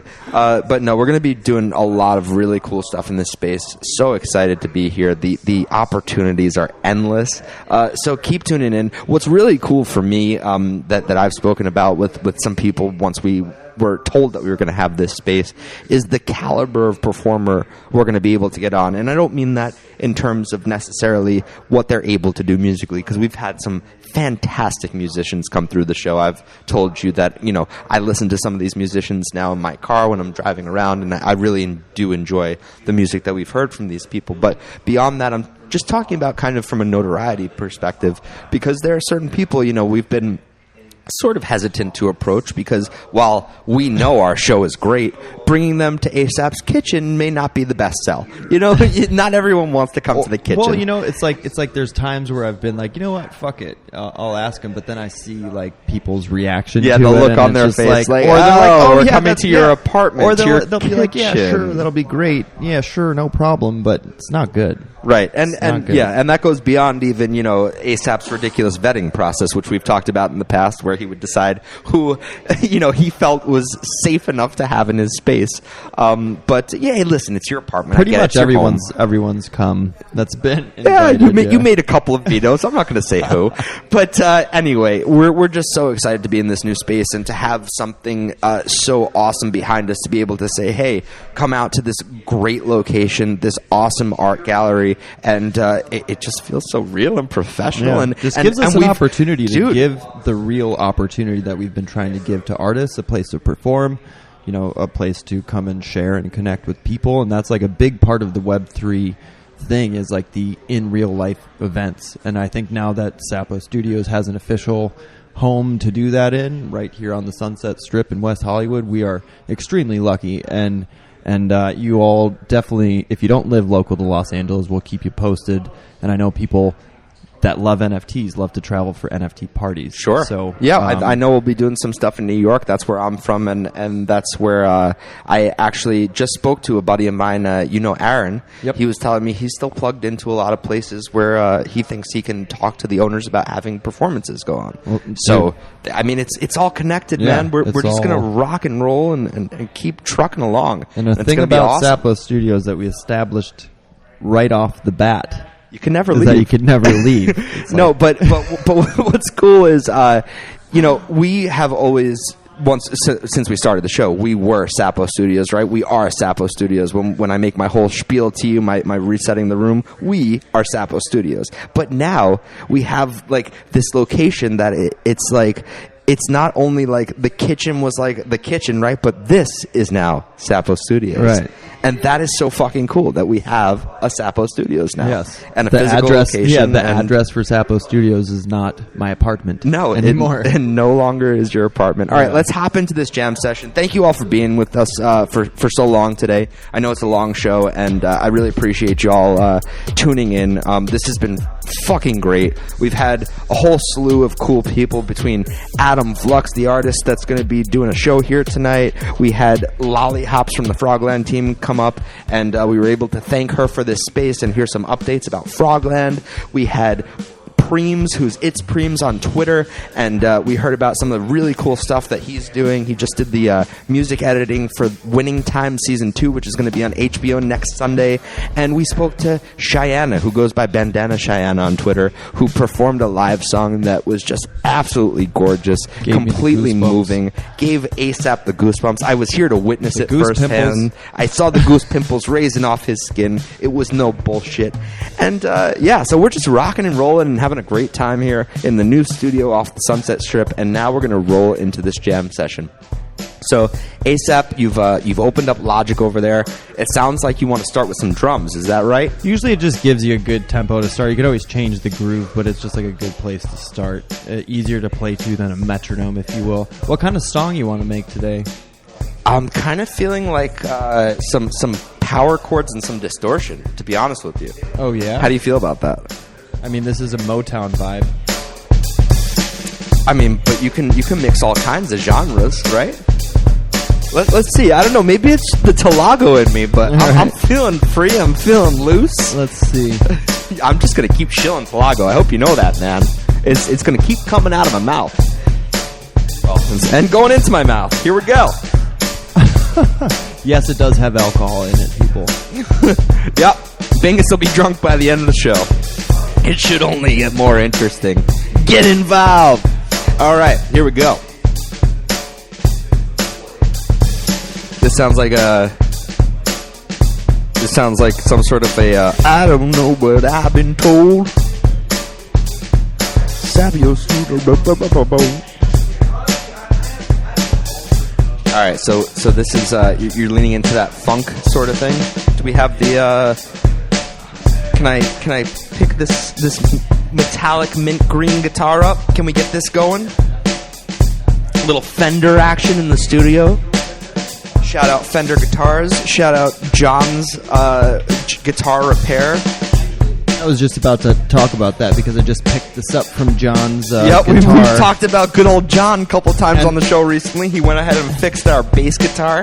Now ASAP brought the old Fender in to get He that did a setup. He did tuned say up. he did say it was it needed a legit setup. So And that's the thing, man. John always knows what your instruments need. He talks to them. So bring them over and let your instruments have a discussion with John. See what's up. I'm trying to get him on the show. He's a very interesting man. Tell him we've got Talago.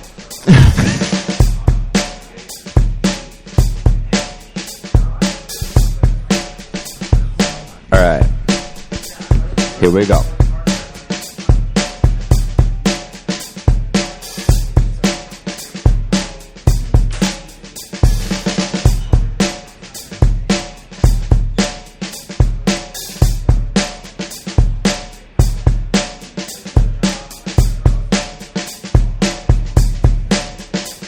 Any day now.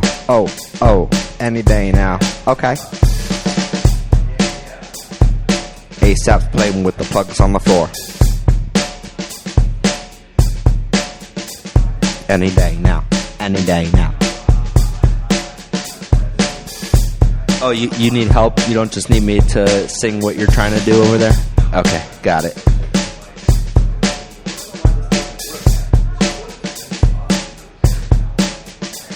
You having trouble getting guitar through the old sound system there, man? I don't know why. We having a whole slew of new technical difficulties halfway through the show, man. Kind of strange, to be honest with you. All right, well, par for the course. I mean, it's on the right things. It shows that it's playing right there. Interesting. But we don't hear it in Logic. Do you have this guy turned on? Do we need this guy turned on? That is what we're going through. And it's turned on because I don't see any... No, do you see? That's what it is. Oh, okay.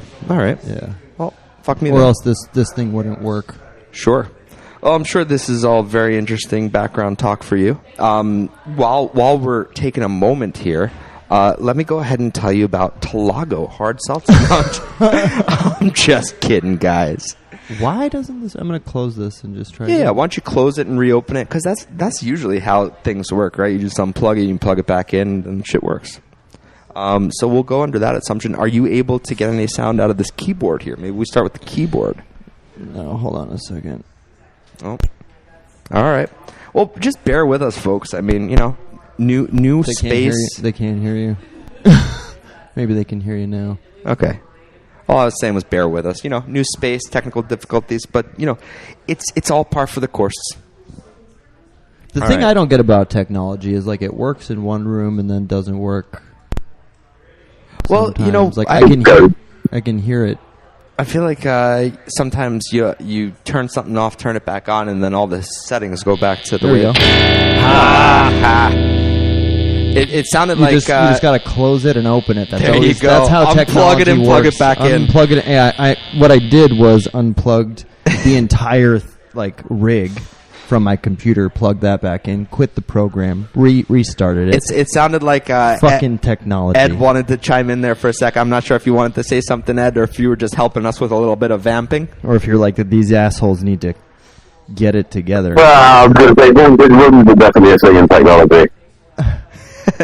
All right. It is a thing, man. All right, here we go. We're actually going to play some music now? Nope. No. All right. Now we're just gonna edge everyone on. Oh yeah. That's interesting terminology using there. All right, I know. Let's hop right into it, rabbit hole. I'm going to call you from now on. Yeah, I could take you down any little I know area that about you. and we could figure something out to talk about. Make it interesting, All right, but let's play some we music. We could make it interesting. Let's play some music because I know that... Are you not entertained? I know that you like this sentiment of Sapo Studios you could never leave, but Are you not entertained?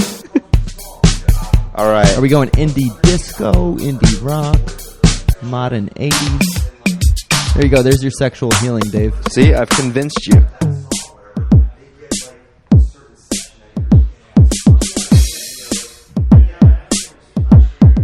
That almost sounds like it doesn't matter what it sounds like. Let's play some music.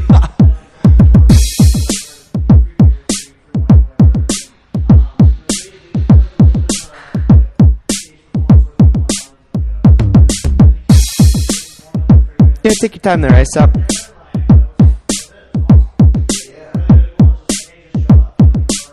This feels like the whole sax man bit that Jack Black does. Yep.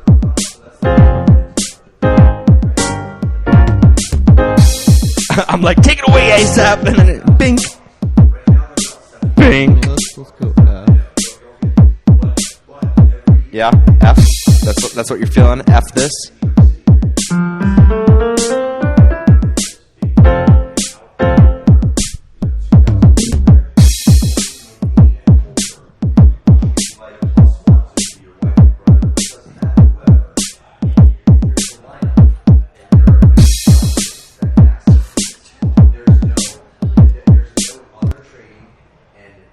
Man, you're having a tough time over there, brother.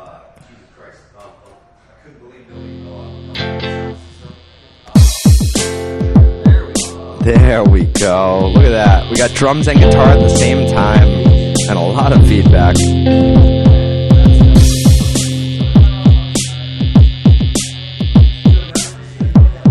All right, here we go.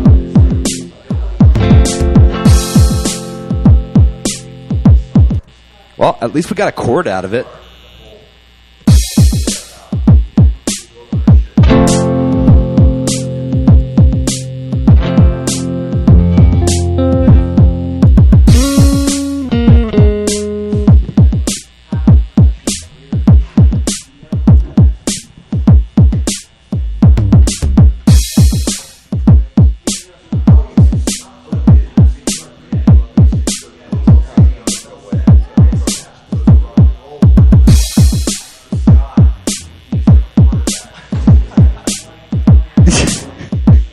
You are a mess.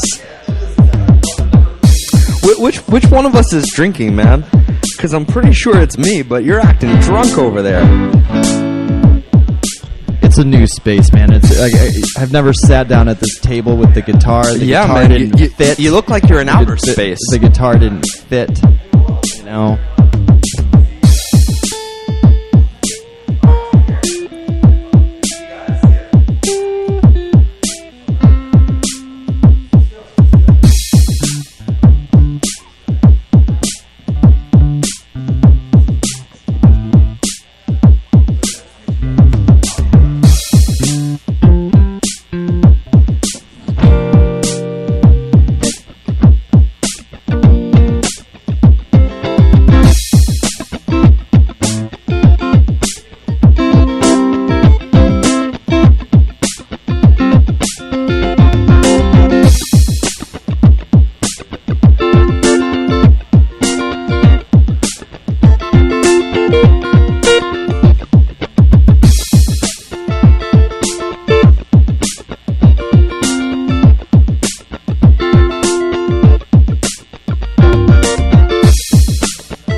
Nice, man. I like that you just jumped right in. Just start there, man. So like, probably could be better, but whatever. So it's like kind of like F, like an E, and then a B flat. I think I might have an idea for a bass line. Yeah.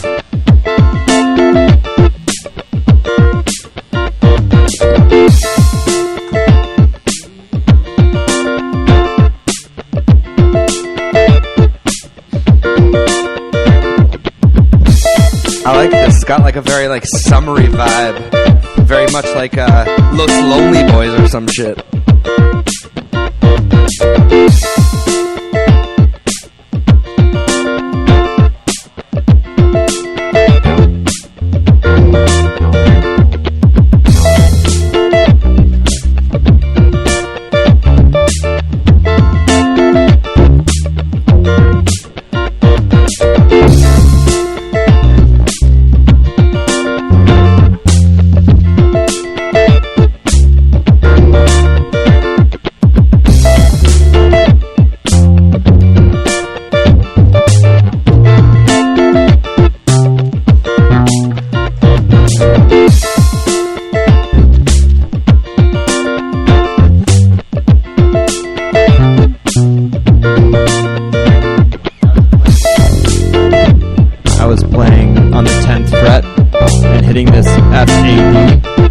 Like hit F on the bass and then going to this E, that's that high,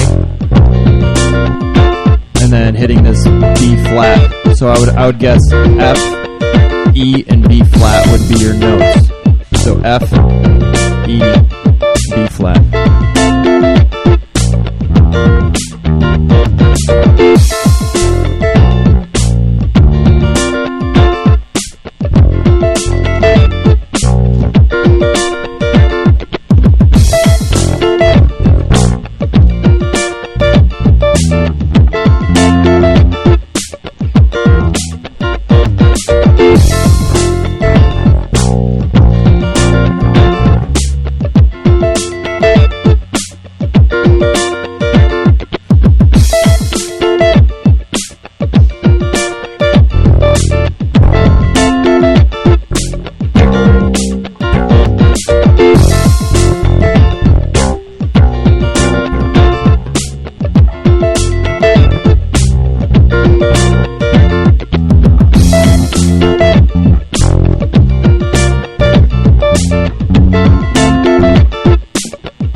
Might want to tune that. Stand by. Band. What are you trying to say, man? That it sound like shit over here. It was hot on the way here. Not bad.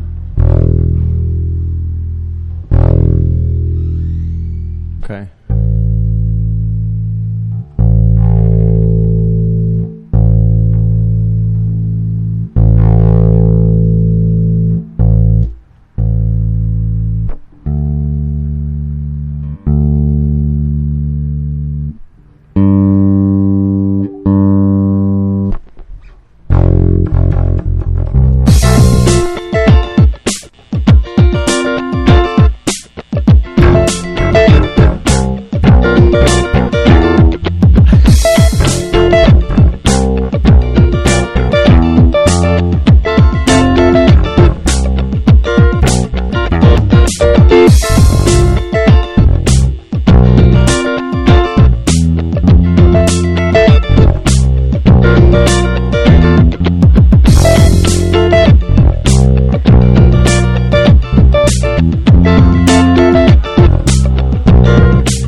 like the bass drum happens, then you're on the two. You have to like swap them.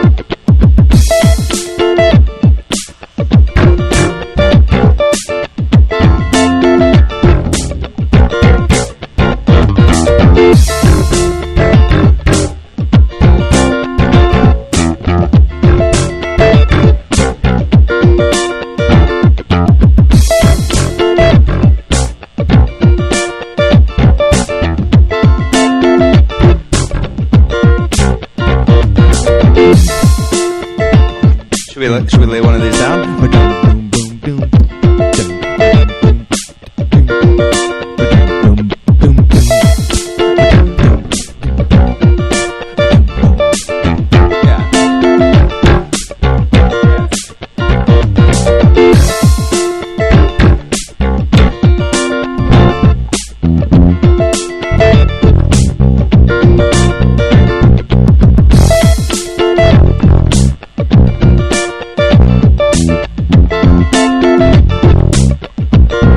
Yes, David.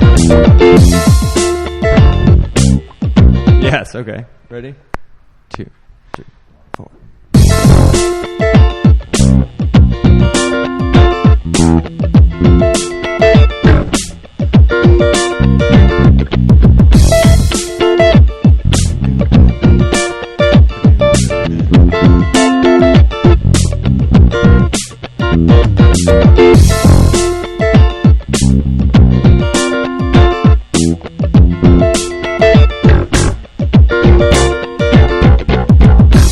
So play with some tender love. Let the instrument do the electric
this doesn't work. It's only like your 1, 3. It definitely works. Listen. No, I'm saying on this.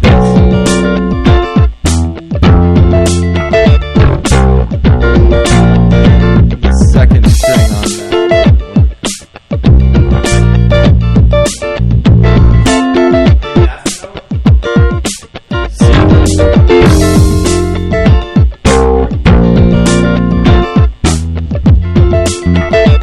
You're right. It was a half step down. Yeah. Alright, hold on. Do you hear how like you're maybe hitting it a little hard?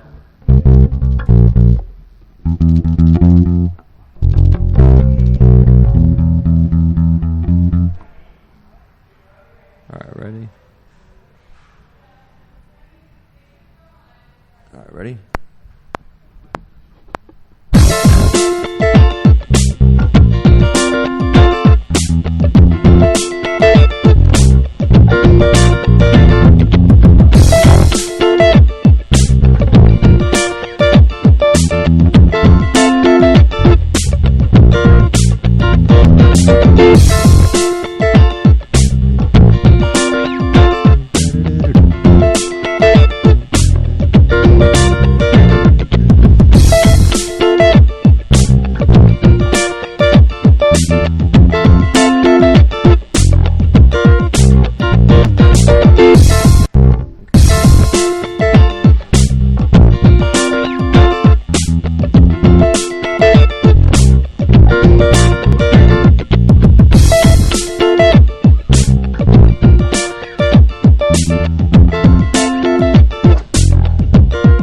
I kind of feel like since you're a little bit smoother on the bass, you should try this. Okay. Yeah, try these same notes, but you slapping around. All right. Slap this bass, man. All right. Go ahead and slap this bass. I was thinking for the scratch track, it didn't matter. I was thinking about No, it re-recording matters. later, but yeah, it matters because I'd like to hear you slap this bass. I'd like to take a sip of my Talago hard seltzer while you slap this bass, man. That's what's happening. So it's on. Yeah. You'll show me when it's in the.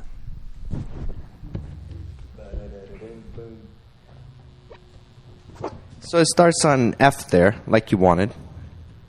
That's going to be on the first fret. Right? It's also hard to sit here with the bass, man. The bass is longer than the guitar. You know what I have to say about that, right? Yep, I'm struggling. I have to say, oh. All right, here we go. So go ahead and start there. Then here. Don't worry about that for right now. Just listen to me. That, and then that, and then that, and then that. Right, so those two.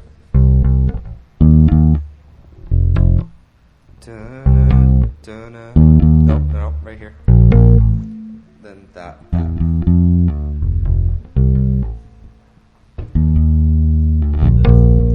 So 1, 3, 1, 1, 3, 1, 2, 3. Yep.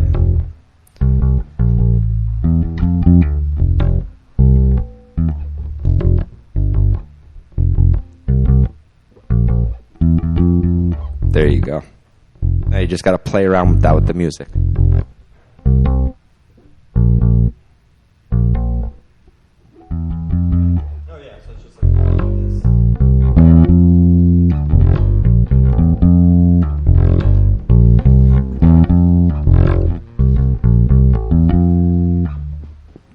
All right. Here we go. Let's see if you can make something a little bit cleaner.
So that last part.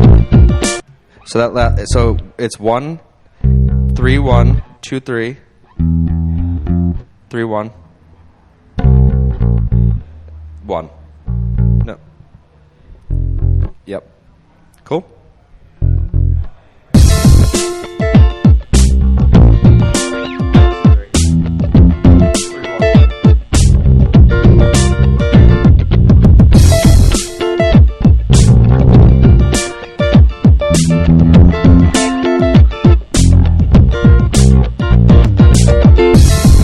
Rockin' in Sapo Studios off of Sunset Boulevard.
Go ahead and pause that for 1 second. I just brought A-Bomb up. I saw that our very own Doc Froggleday was in the audience. You still with us, A-Bomb?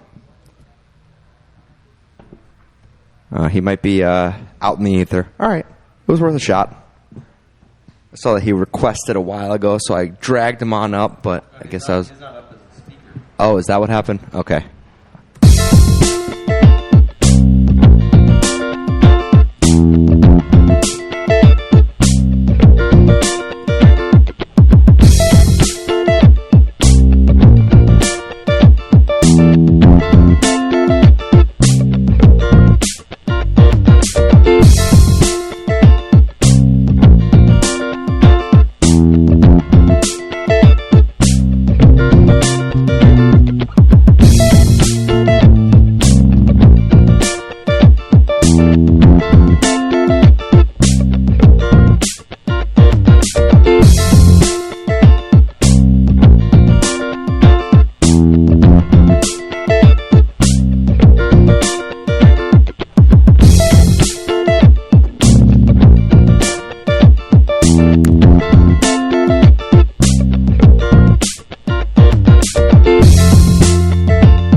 Hey guys.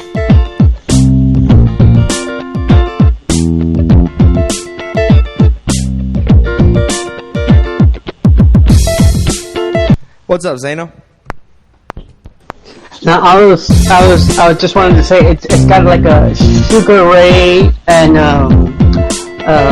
thingy vibe to it. Yeah, so I'm trying to write lyrics to it right now. Nice.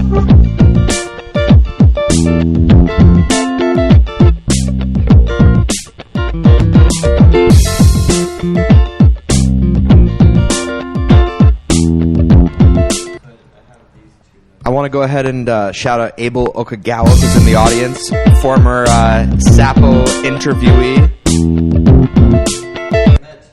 Check out Abel's stuff when you get a chance.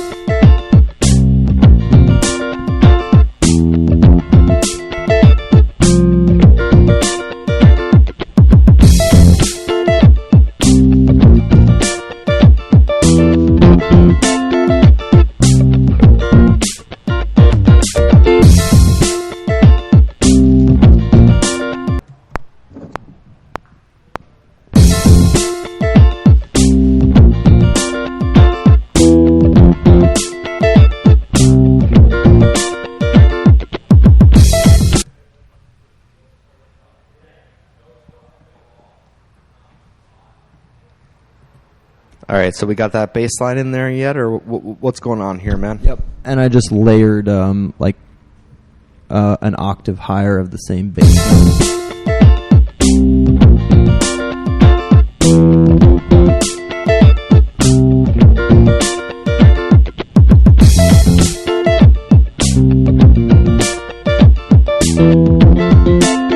Now, I don't know if we're completely over splice.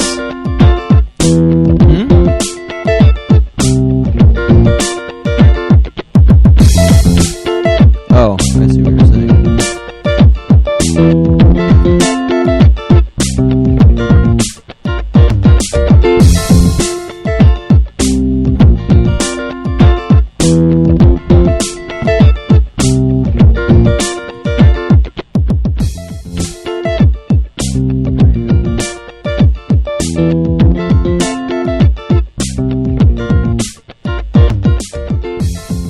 Yeah, I was just kind of saying I don't know if we're completely over splice or if we want to hop into splice, because I feel like this might be a good time to play with some vocal runs. No? He's making the I don't know, man face. So, oh, you are going to go for it? Okay. All right. Let's see what we can come up with here. So, for those of you that maybe aren't regular listeners and didn't hear when we spoke about Splice, Splice is a website that you can use to basically punch in a BPM. You can punch in a key, and it'll come up with not only instrumentals that fit within your track, but also some singing and all sorts of cool stuff that you can throw in there. We've been a little bit hesitant to use Splice as much as of late, because we did hear that although, it's supposed to be this thing of, you own the track because you're kind of paying for it, there seems to be some copyright issues. So I don't know where they're at with that, but we're still going to futz around with it because it's cool, and we'll see what we come up with. So ASAP is running through Splice right now to see if we can find some vocal runs that fit the track.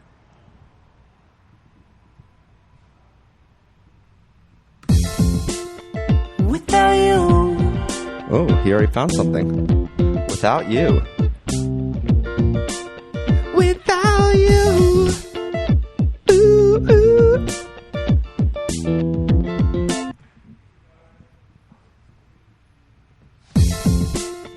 Nothing like sipping on some Talago hard seltzer and making some jams on a Saturday, man.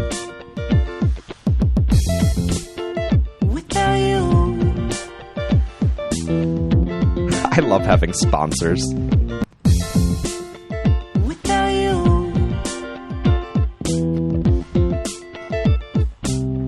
Without you. Without you. Without you.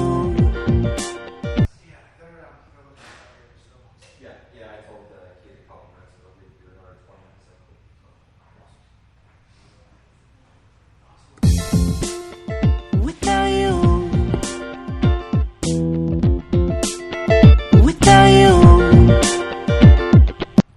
So did you start in F when you looked for that on Splice? Yep. Very good. So, sometimes it works out that... I'm on a different flex, been looking for different. I don't... We can take it slow. Been looking for what?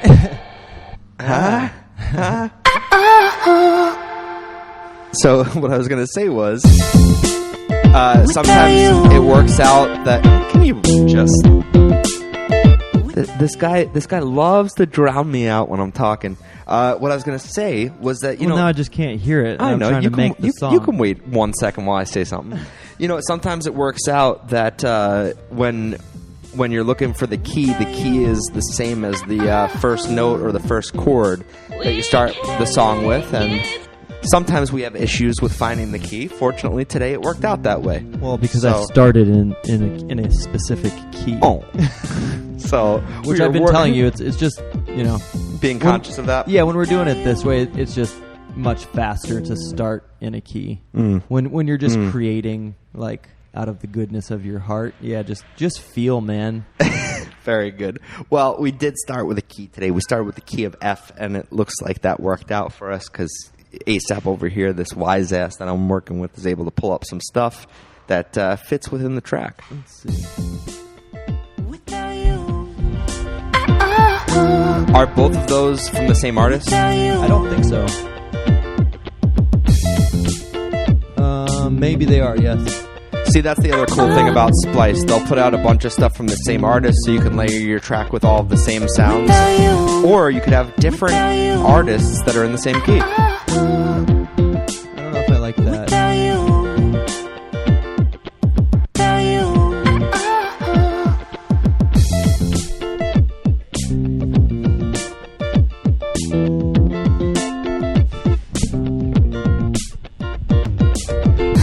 What's up, man? You look like your head's gonna explode or something over there.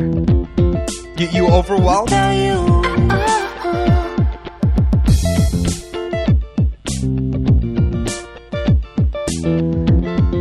This is the part of the show where I start talking shit to ASAP and he acts like he can't hear me. We'll see how long this goes on for.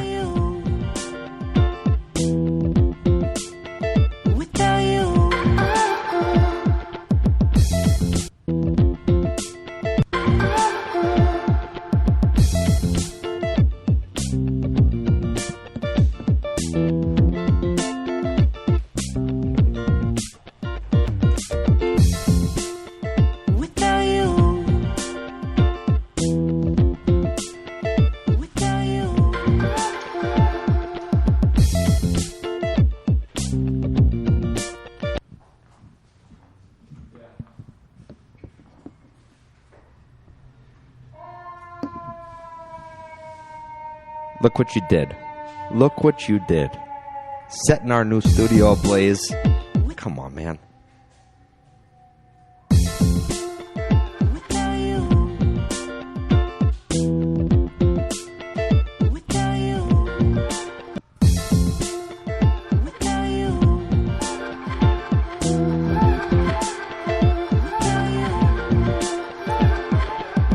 I feel like some of that is cool, just not as much of it.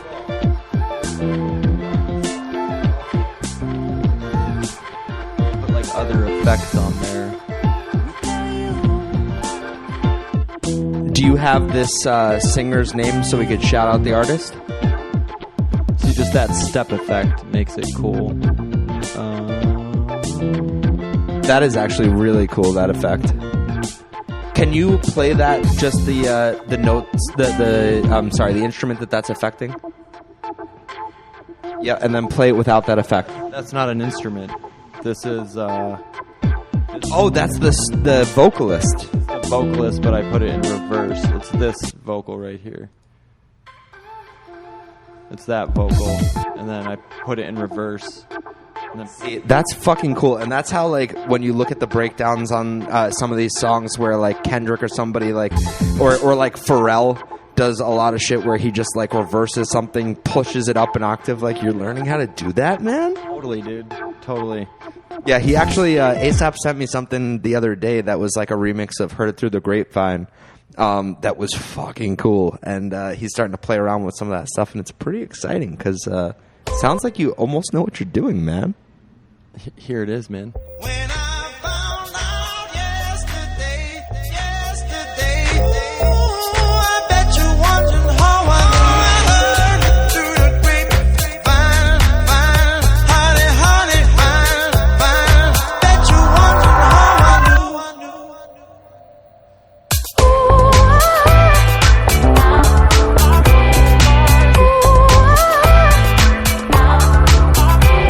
Forgot to download, or I added that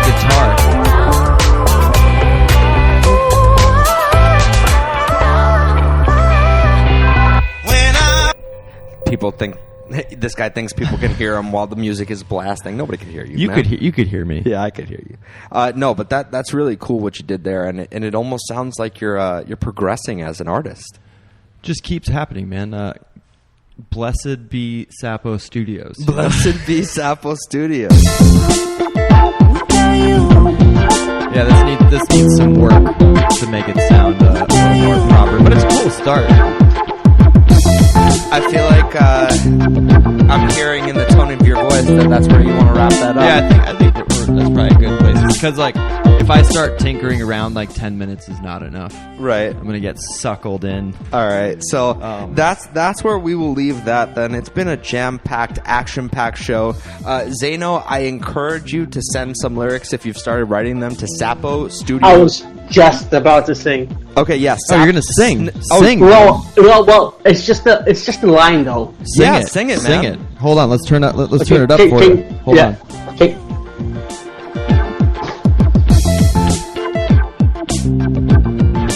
All right, take it away, Zeno. Whenever you feel it, jump in. Glam it up, rock on, and laugh hard along this legendary strip, the Sunset Strip. That's how far I can go. All right, let's go. Oh yeah.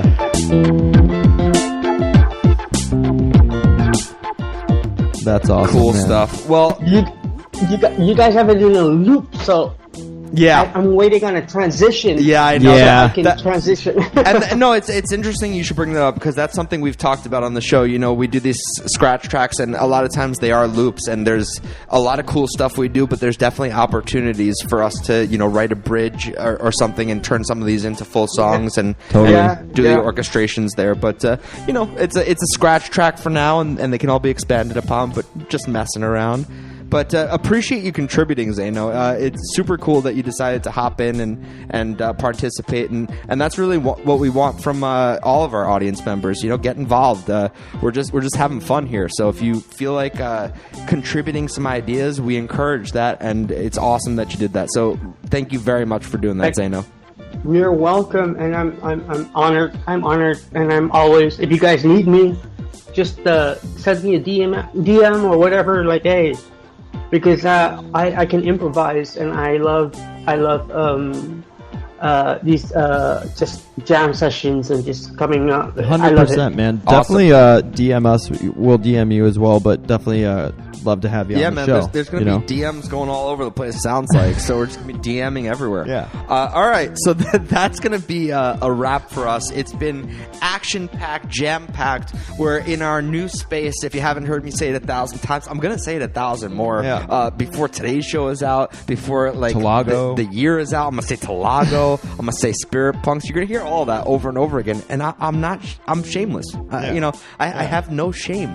So it's going to keep coming out of me. But yes, thank you to Keith Bratha, who runs this space. I don't know if I'm pronouncing his last name right or wrong. Yeah, I can't say it. Bratha. I heard Botha. Okay, Botha.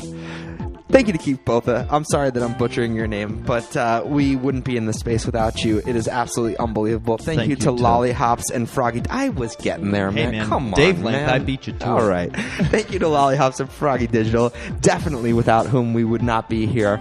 They introduced us to Keith and set this whole thing up, and that's been amazing. They literally surprised us. the They hell out tricked of us into best trick ever. Yeah, they're like, I'll take it. Come meet up with us. We're like, what are we meeting up about? And then they're like, oh my god, still can't believe best it's happening. surprise ever. But yes, thank you to the art department who is now housing Sapo Studios on a regular basis. We'll be throwing events here. The first event will be on August 19th, hosted by Sapo Studios. Look out for more details from that. Thank you to Spirit Punks. Thank you to Talago. Thank you to everyone that tuned in today. Appreciate Premes, Cheyenna, and Adam stopping by to give us a little update on what's going on with them. Appreciate Lollyhops telling us what's going on with Frogland. Love all of you beautiful people for tuning in and giving us all of your time on this beautiful Saturday. It's been awesome. We can't wait to keep rocking in this new space, and we hope you rock with us. We'll be back next Saturday on Twitter at 12 p.m. Pacific Standard Time, and we hope to see you there. ASAP, you got anything else to add over there? I love you all. I love you all. See Good. you again next Saturday. Very good boy. Sapo Studios out.